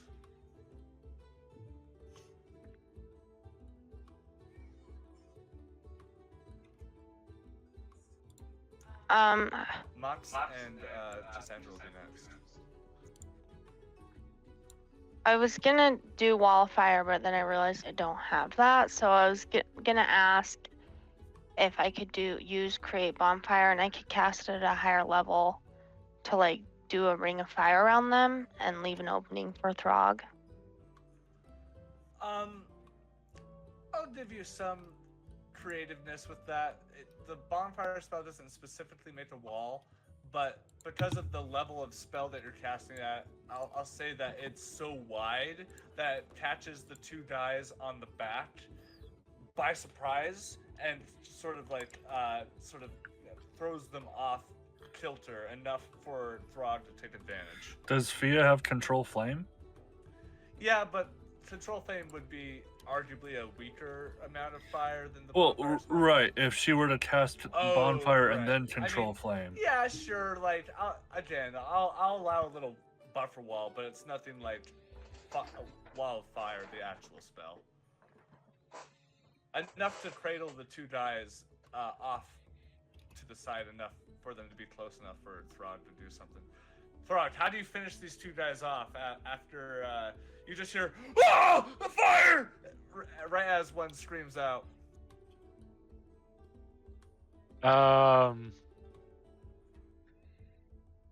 So they're on fire, or you're walling them in with fire? No, like she's created a small wall of fire behind the 2 in the back, and it sort of like surprised them and sort of pushed them a little closer so to together. kind of like wall off their exit. Yeah. Yeah, he'll just grab as many as he can right in the front to wall off their other exit. Okay, do you mean like as like the baddies? Yeah. Okay, so like right as they like kind of, oh shit, take a couple steps to the side, you just emerge from the shadows like this fucking obelisk of doom, and just like grab both of them by the scruff of their shirts and kind of bonk their heads together, as the other 2 just like, oh fuck! Right as that guy is reacting to Throg, Cassandra and Mhox, how do you take that guy out? For flavor, Mhox would to kind of signal the attack. He would kind of point out with his fingers, and then 4 drops of blood kind of coming off his fingertips shoot out and hit each of the targets, kind of blood marking them. Sure. Mechanically, the one that's Cassandra will finish is going to be affected with the blood curse of bloated agony, so it's going to have disadvantage on strength and dex saves.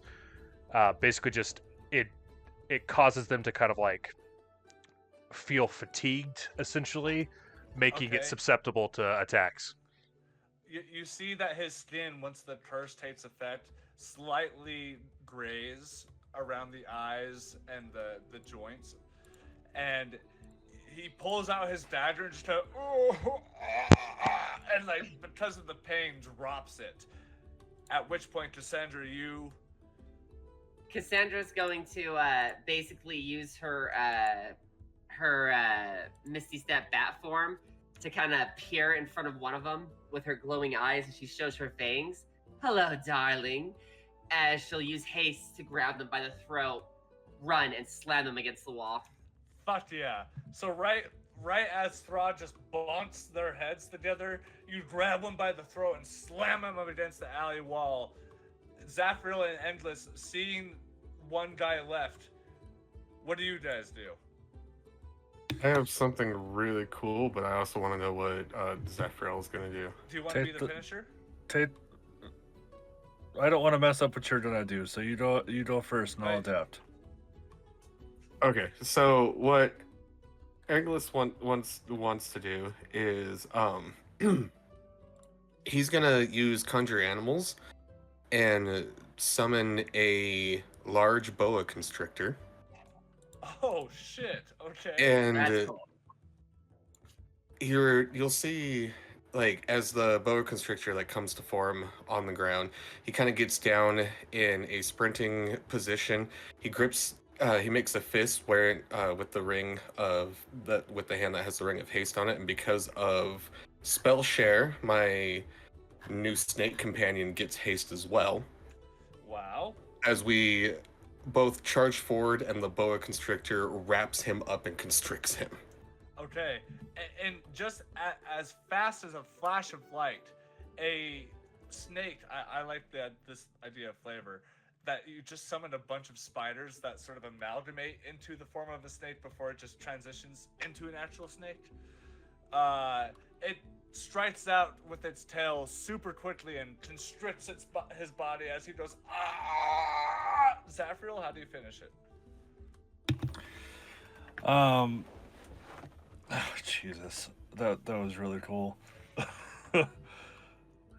Zaphreal is just going to come off as menacing as possible. Oh. He's going to just like fully reveal himself walking down the street, and gonna go full rage and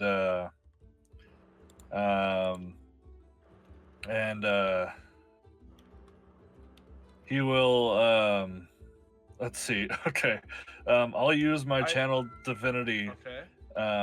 to let me make sure I'm reading this right. Okay. That's round one.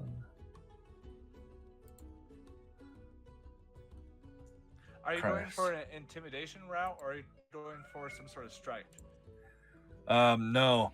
I'm gonna use Peerless Athlete, my channel divinity, as I go into my rage.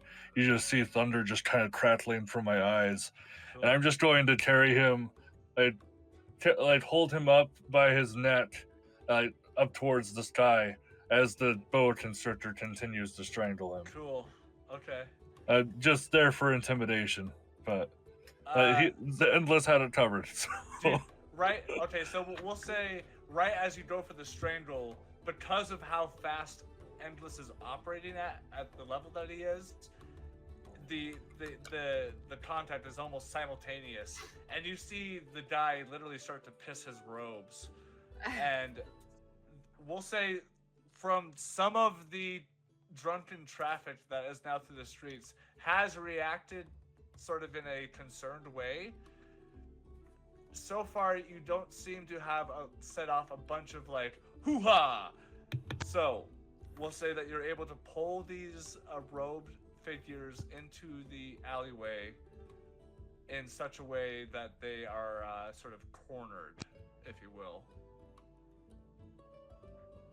All of them being hooded, two of them unconscious, and yeah, the other two are just kind of sitting there silent, and one of them is kind of whimpering.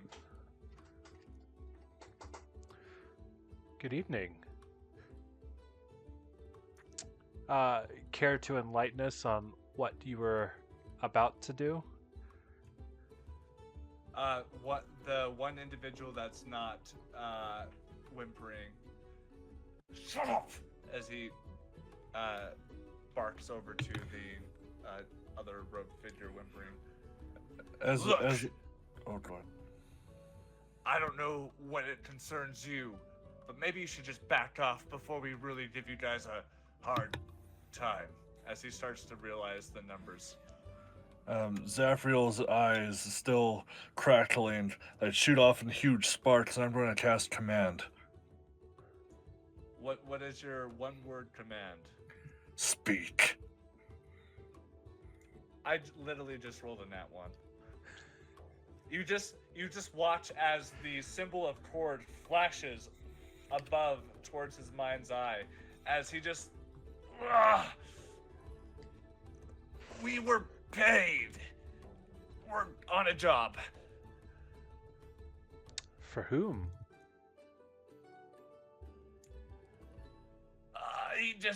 He feels like you can see the struggle that he's having, but because he's compelled magically, he just. For fairness' sake, it only lasts a round.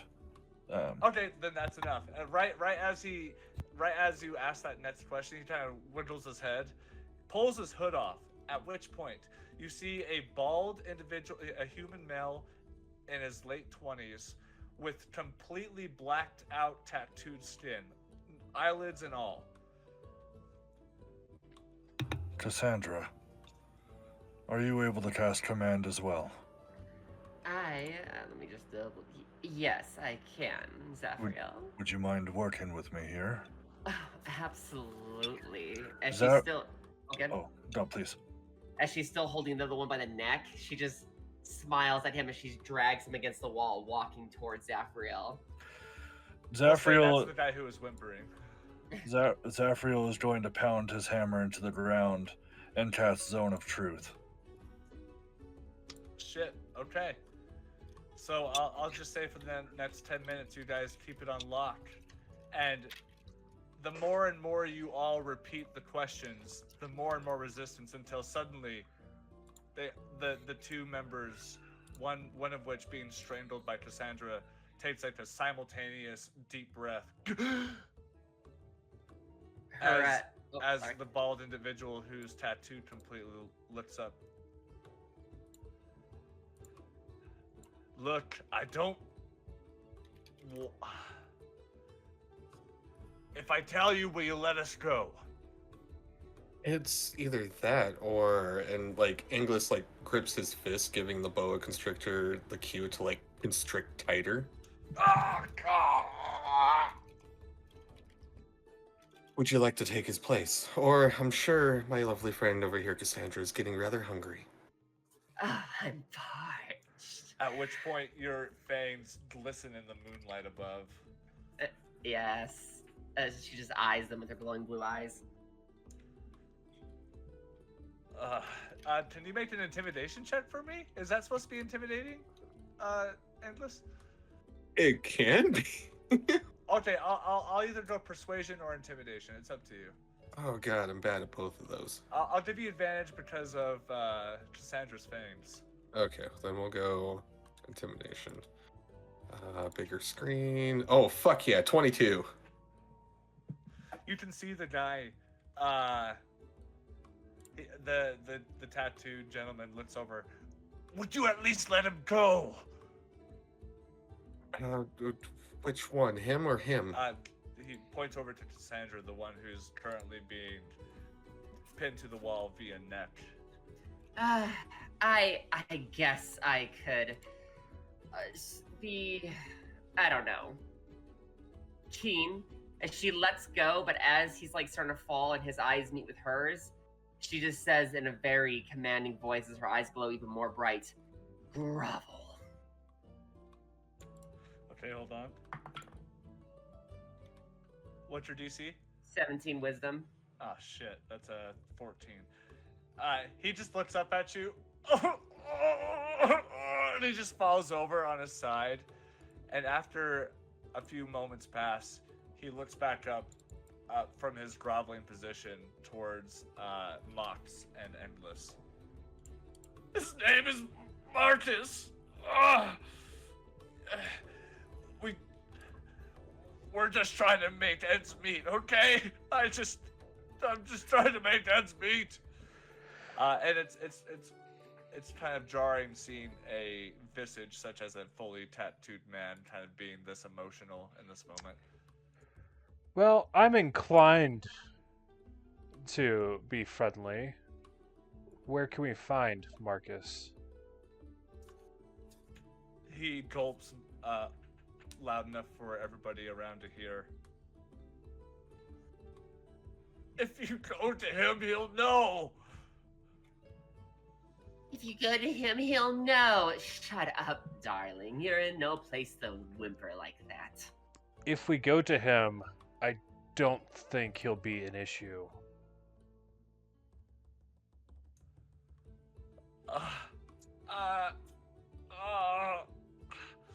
While he's like struggling with himself, Engless is like strapping on his new arm blades as he's like, shame. And for the next couple of minutes, we'll continue to just try to play the card of, woe is me, what am I doing in this situation? And isn't able to come to words. He may need some more persuasion. Oh, okay. Listen. I don't think you understand the danger that you're in. Yes, we pose your immediate threat. But you continue down your line. You're not going to get financial freedom. Right as Throg steps back into the light. Throg, please tell me. You've seen enough. How do you wish to react? Yeah, he starts bending back both of his pinky fingers and snaps them. Okay. And then Okay. and then moves over to the ring fingers and looks at him. Do you snap that one too? No, he waits for him to try to talk. He just and- he just like looks at you in the eyes, like tears starting to form. He doesn't seem to be persuaded yet. Yeah, he breaks the ring fingers back over the top of him. Okay. As he just like yells out, and at which point you do see some people that are passing on the outside of the alleyway just kind of look down and cover their mouth as they continue to walk on. At which point he is just like holding his hand as it's in your grip because of the immense pain. He has a warehouse. He has a warehouse here. That's where we meet up. Well, that wasn't too hard, was it? DM, is there any brand or Kezurex tattoo visible on any of them? On the fully inked out guy, on the back of the skull, in white ink, is the symbol of Kezurex rather. And on the two unconscious fellows, they do have a tattoo on kind of the lower neck. And the other guy that was being pinned up against the wall by Cassandra has the marking, but it's sort of like been, branded onto his neck rather than a tattoo. It seems you may, even if we let you go, you might not have the best of luck, seeing as you were dumb enough to put this emblem on your body. Look, I don't want to be judged by the likes of you. What the fuck more do you want? Let me go. We want your communication devices. You just see him like grit his teeth and kind of slide his tongue in between them. Do you want me to betray him? Is that what you want? I thought you wanted No. to walk away. If you don't want to walk away, by all means, Cassandra. Oh, she already starts. She actually like throws the guy up. I was just about to say at which point he does not seem willing to be going past his point. So what do you do? So what she does, she goes, you know what? Maybe I'll just make it slow. I want an appetizer. And she like throws him up, slams him against the wall, and then just bites into his neck.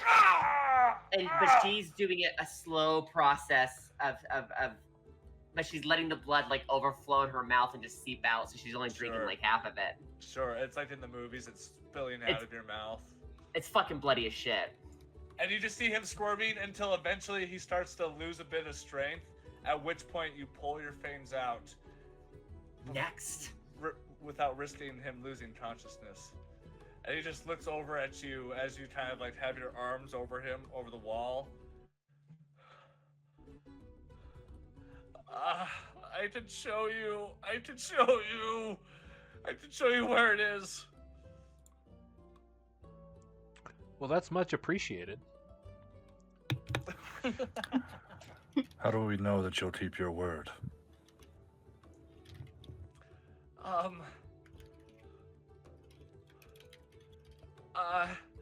don't, and he just reaches into his pocket and offers 35 gold. We don't need your money. We need to know that we can have your work. Throg, break another finger. Okay, you're the boss, and he snaps both fingers back. And he just like now with Cassandra, as you kind of pull back for this action to take place, he just sort of holds up his hand, and literally all except his thumb. The thumb is kind of like hanging loosely. All the other four are kind of bent the other way. It's not like a very pretty sight. To Cassandra, it is. Right. Yeah. The inflammation just is signs of blood circulation.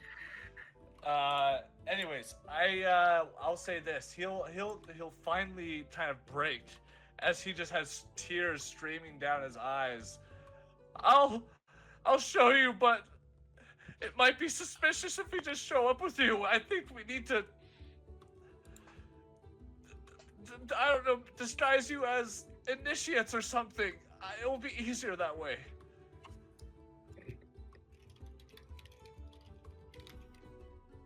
I mean, that sounds like a solid plan. Mox, what do you think? I mean, I'm not opposed. To be honest, I was content with just being shown where the building was, and then we could work it out from there. But I was under the impression, based off of their proficiency, that this wasn't that high security of an area. The guy just starts to cry a little bit more because he may have like gone overboard in what he was willing to do. It just, all his fingers are broken right now, you know, so he's not thinking straight. All right. Seems like we have a plan. Endless, can I patch this one up? Yes, I really do hate looking at his hand. Only because you don't like the sight of it, though. Zaphreal will cast Cure Wounds at 3rd level. If you want, I'll accept the 1st level, and it will mend the broken bones. Okay, then I'll cast the 1st level then. Okay. And what about this one? I'm still parched.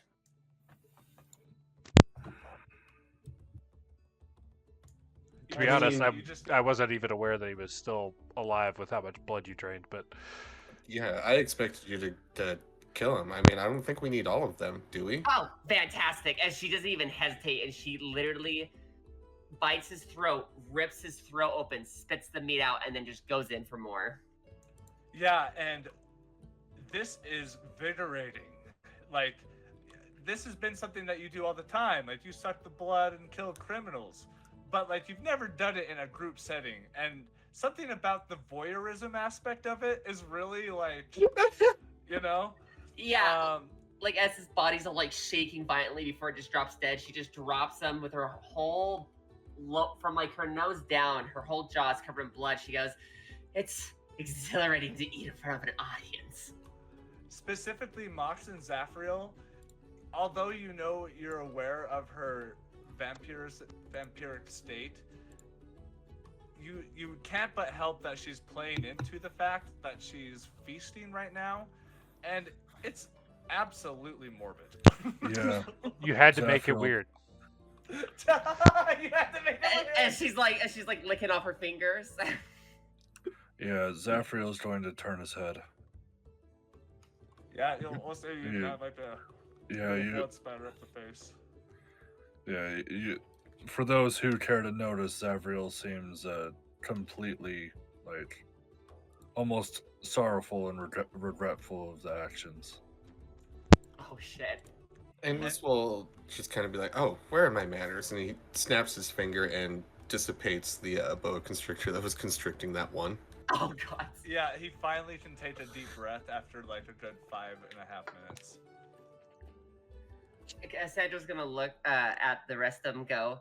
If you don't be good little boys and hold your promise, I will come for each and one of you, and I will draw it out for days.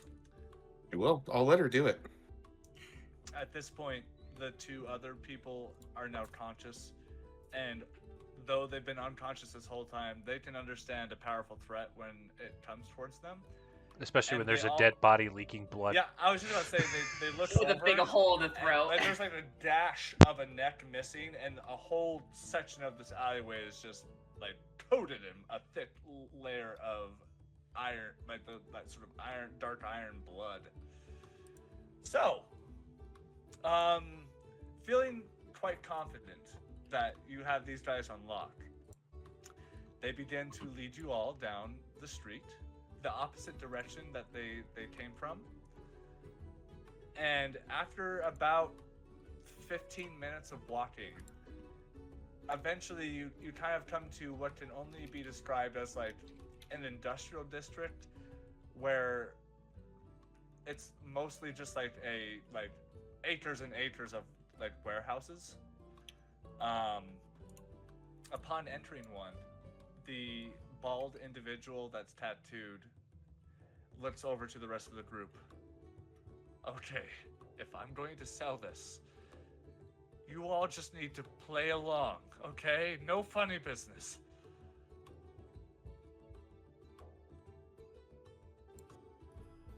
You have our word. Yeah, I mean, we'll do our best, but to be honest, I don't know how many people will buy that you're the one bringing us in. Please, for my sake. And he just like tries to compose himself again with a deep breath. And he begins to slide the large door that's probably 12 feet tall and 6 feet wide, sort of slide it open on the track. And inside, it's immediately, you see a large amount of crates ranging in size and lengths that go nearly up to the ceiling. And you see they seem to be organized in such a way that there are different aisles. At the other end of these aisles, you do see a small amount of light coming from. And as the robed individual begins to move forward, he just takes another deep breath. Okay, I got this. And he escorts you to the back of the warehouse, at which point you are met with a lot of demonic, what's the word?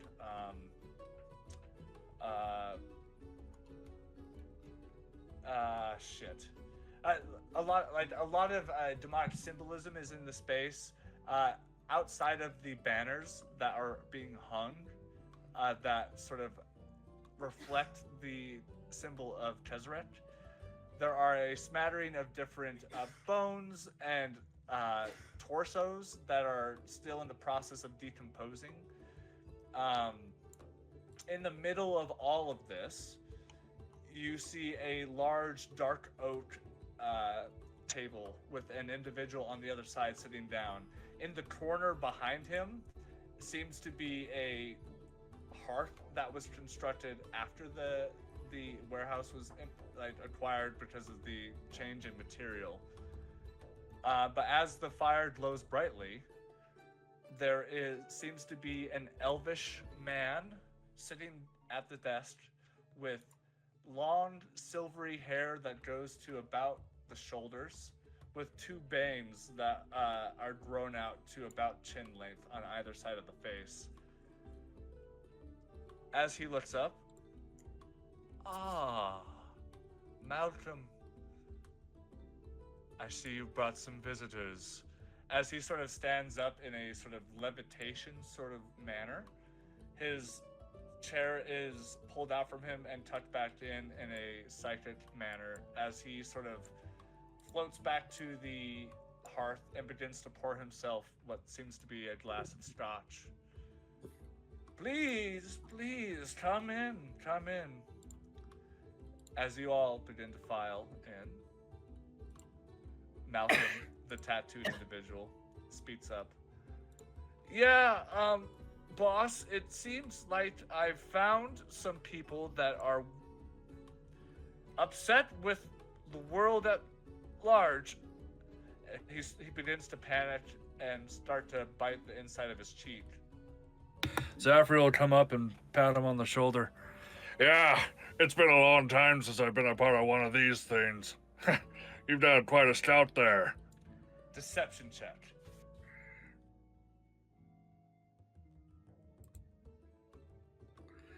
$19. Please. He takes a sip of his scotch. Interesting. So, you all are interested in making some gold, yes? Yes, money, gold, glitter. Perfect. And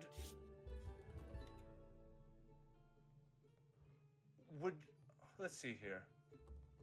As he kind of starts to take a closer look at each and every one of you, he kind of looks at the group back at Malcolm. Huh. You see him sort of gulp nervously. Well, more the merrier, right?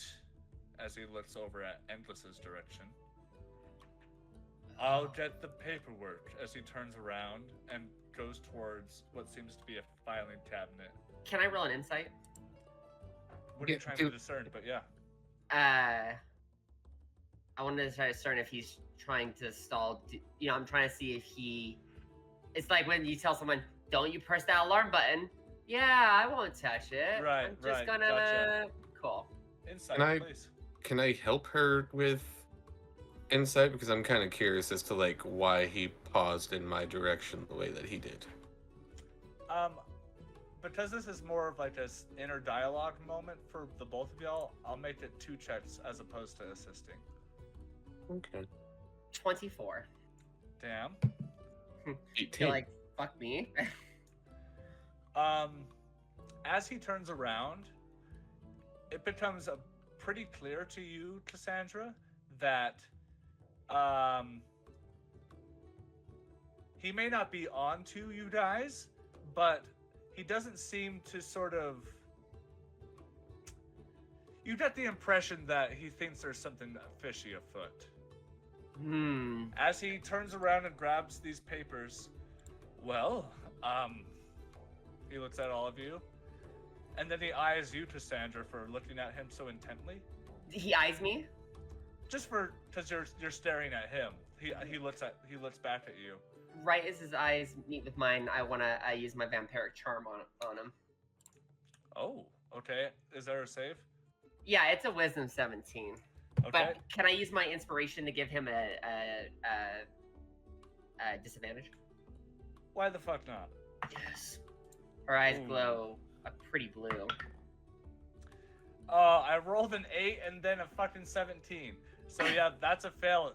Right as he turns around, he looks at you in the eyes, and you just see this glittering particle effect around his temples before it fades briefly. Right. Anyways, here's these, and he gives you all a series of papers.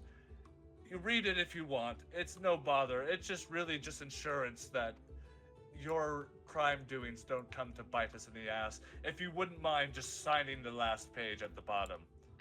Thank you, darling. So everyone's handed a quill and the respective amount of ink.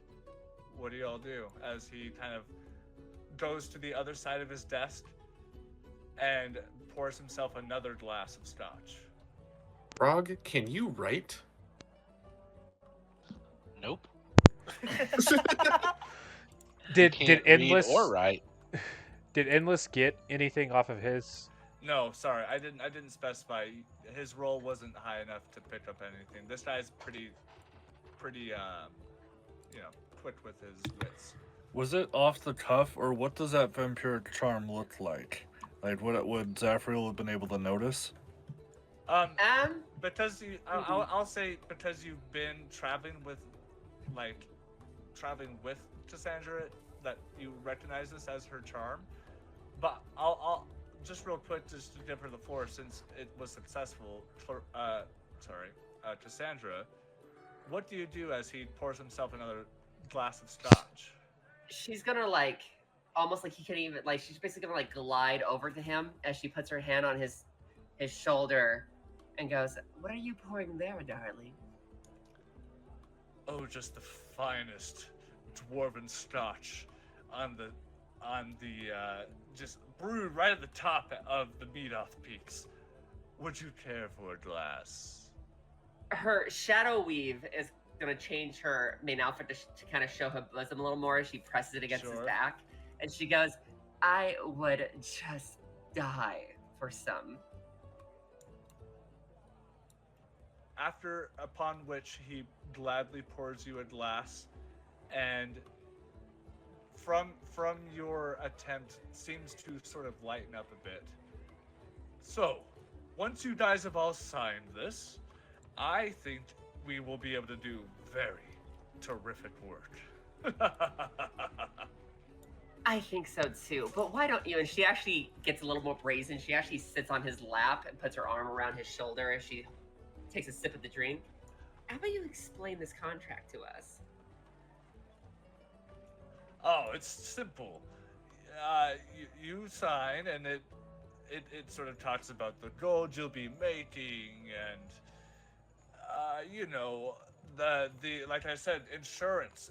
If you get caught, our contract is written in such a way that it can't be taken back to us, and really just the support of chaos. That's it. So just a simple commitment. As he begins to take another sip, he doesn't seem totally trashed, but you can see him maybe. She tips his drink to make him drink more as she's sipping on hers. I like a man who can drink. He just kind of.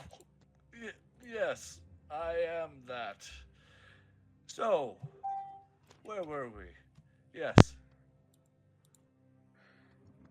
So, as I'm reading through here, is you the guy at the top, or just below? Kind of what's the structure look like? We want to know who we're actually working for.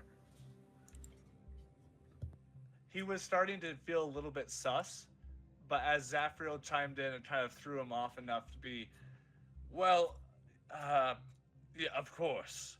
I am not the one at the top, but I am quite close. You could be. The name is Marcus Osiris. It's a pleasure, as he sort of bows, taking one final sip, finishing his second scotch.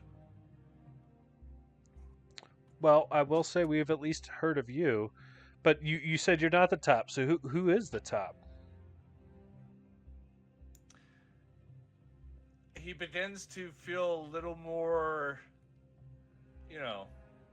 uneasy. You can, by his body language, you can tell that he's getting closer. With each question, you're getting closer and closer to a spot where he may not want to disclose. As he looks over to you, why the mighty Kezurex, of course. Oh. He is the prime material's strongest man. and he is bringing change, and I facilitate it. You would be the one who could facilitate it. She like gently puts her index nail on his throat, just gently gliding down. Darling, and he just kind of like shakes his empty glass at you, asking for more scotch. Without a doubt. You just keep informing us, and so that way we know what else we can do to help better your power. As she kind of gets up and goes to refill it seductively. Can I get a glass too? Thanks. Sure. Now let me make this clear.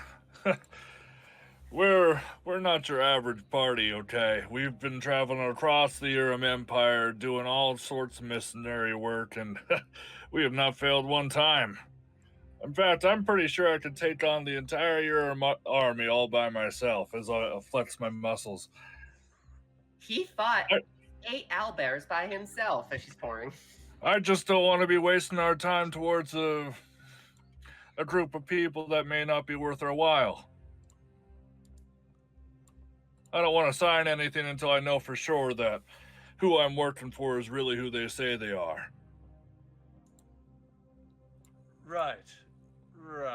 And his eyes squint just a little bit before another glass of scotch is sort of pushed into his grip, enough to distract him from the moment. And she sits on his lap again. Well, he takes another swig. I'm not going to lie, you've sort of caught me on an off day. I'm not usually this gracious of a host. As he sort of tries to stand up and pushes you off of him. She gets off. I have a pretty good idea about you guys. I have a feeling. Malcolm, you've done us a great deed. You may be excused. As him and the 2 other members that were with him leave the warehouse space. I'm gonna shake his hand, and I'm gonna slip just a blank piece of paper into the handshake. To Malcolm? Yeah. Okay. It's a locate object insurance. Oh, okay. Smart. Okay. Malcolm shakes your hand out of fear. At which point, when they sort of leave, about a minute later, you hear the warehouse doors open and then subsequently close. In fact, I believe we will be able to do great work. As he stands and walks around his table, his desk rather, takes another big swig, finishing off his 3rd glass. Wait here, I have something for you all. As he walks back into the aisle of this warehouse. About 4 minutes pass until you hear warehouse doors open and shut in quick succession.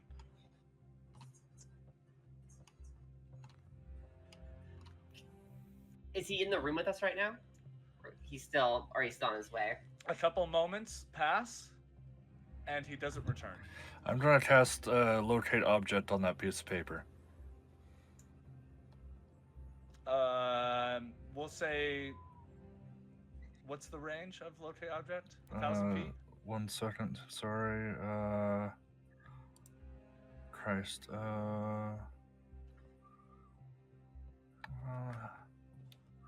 I thought I had. Oh, you know what? I recant that. I didn't realize you couldn't cast it at a higher level. I can't cast that. Okay. Since he's still charmed, but can I use haste to try to find him in this exact moment?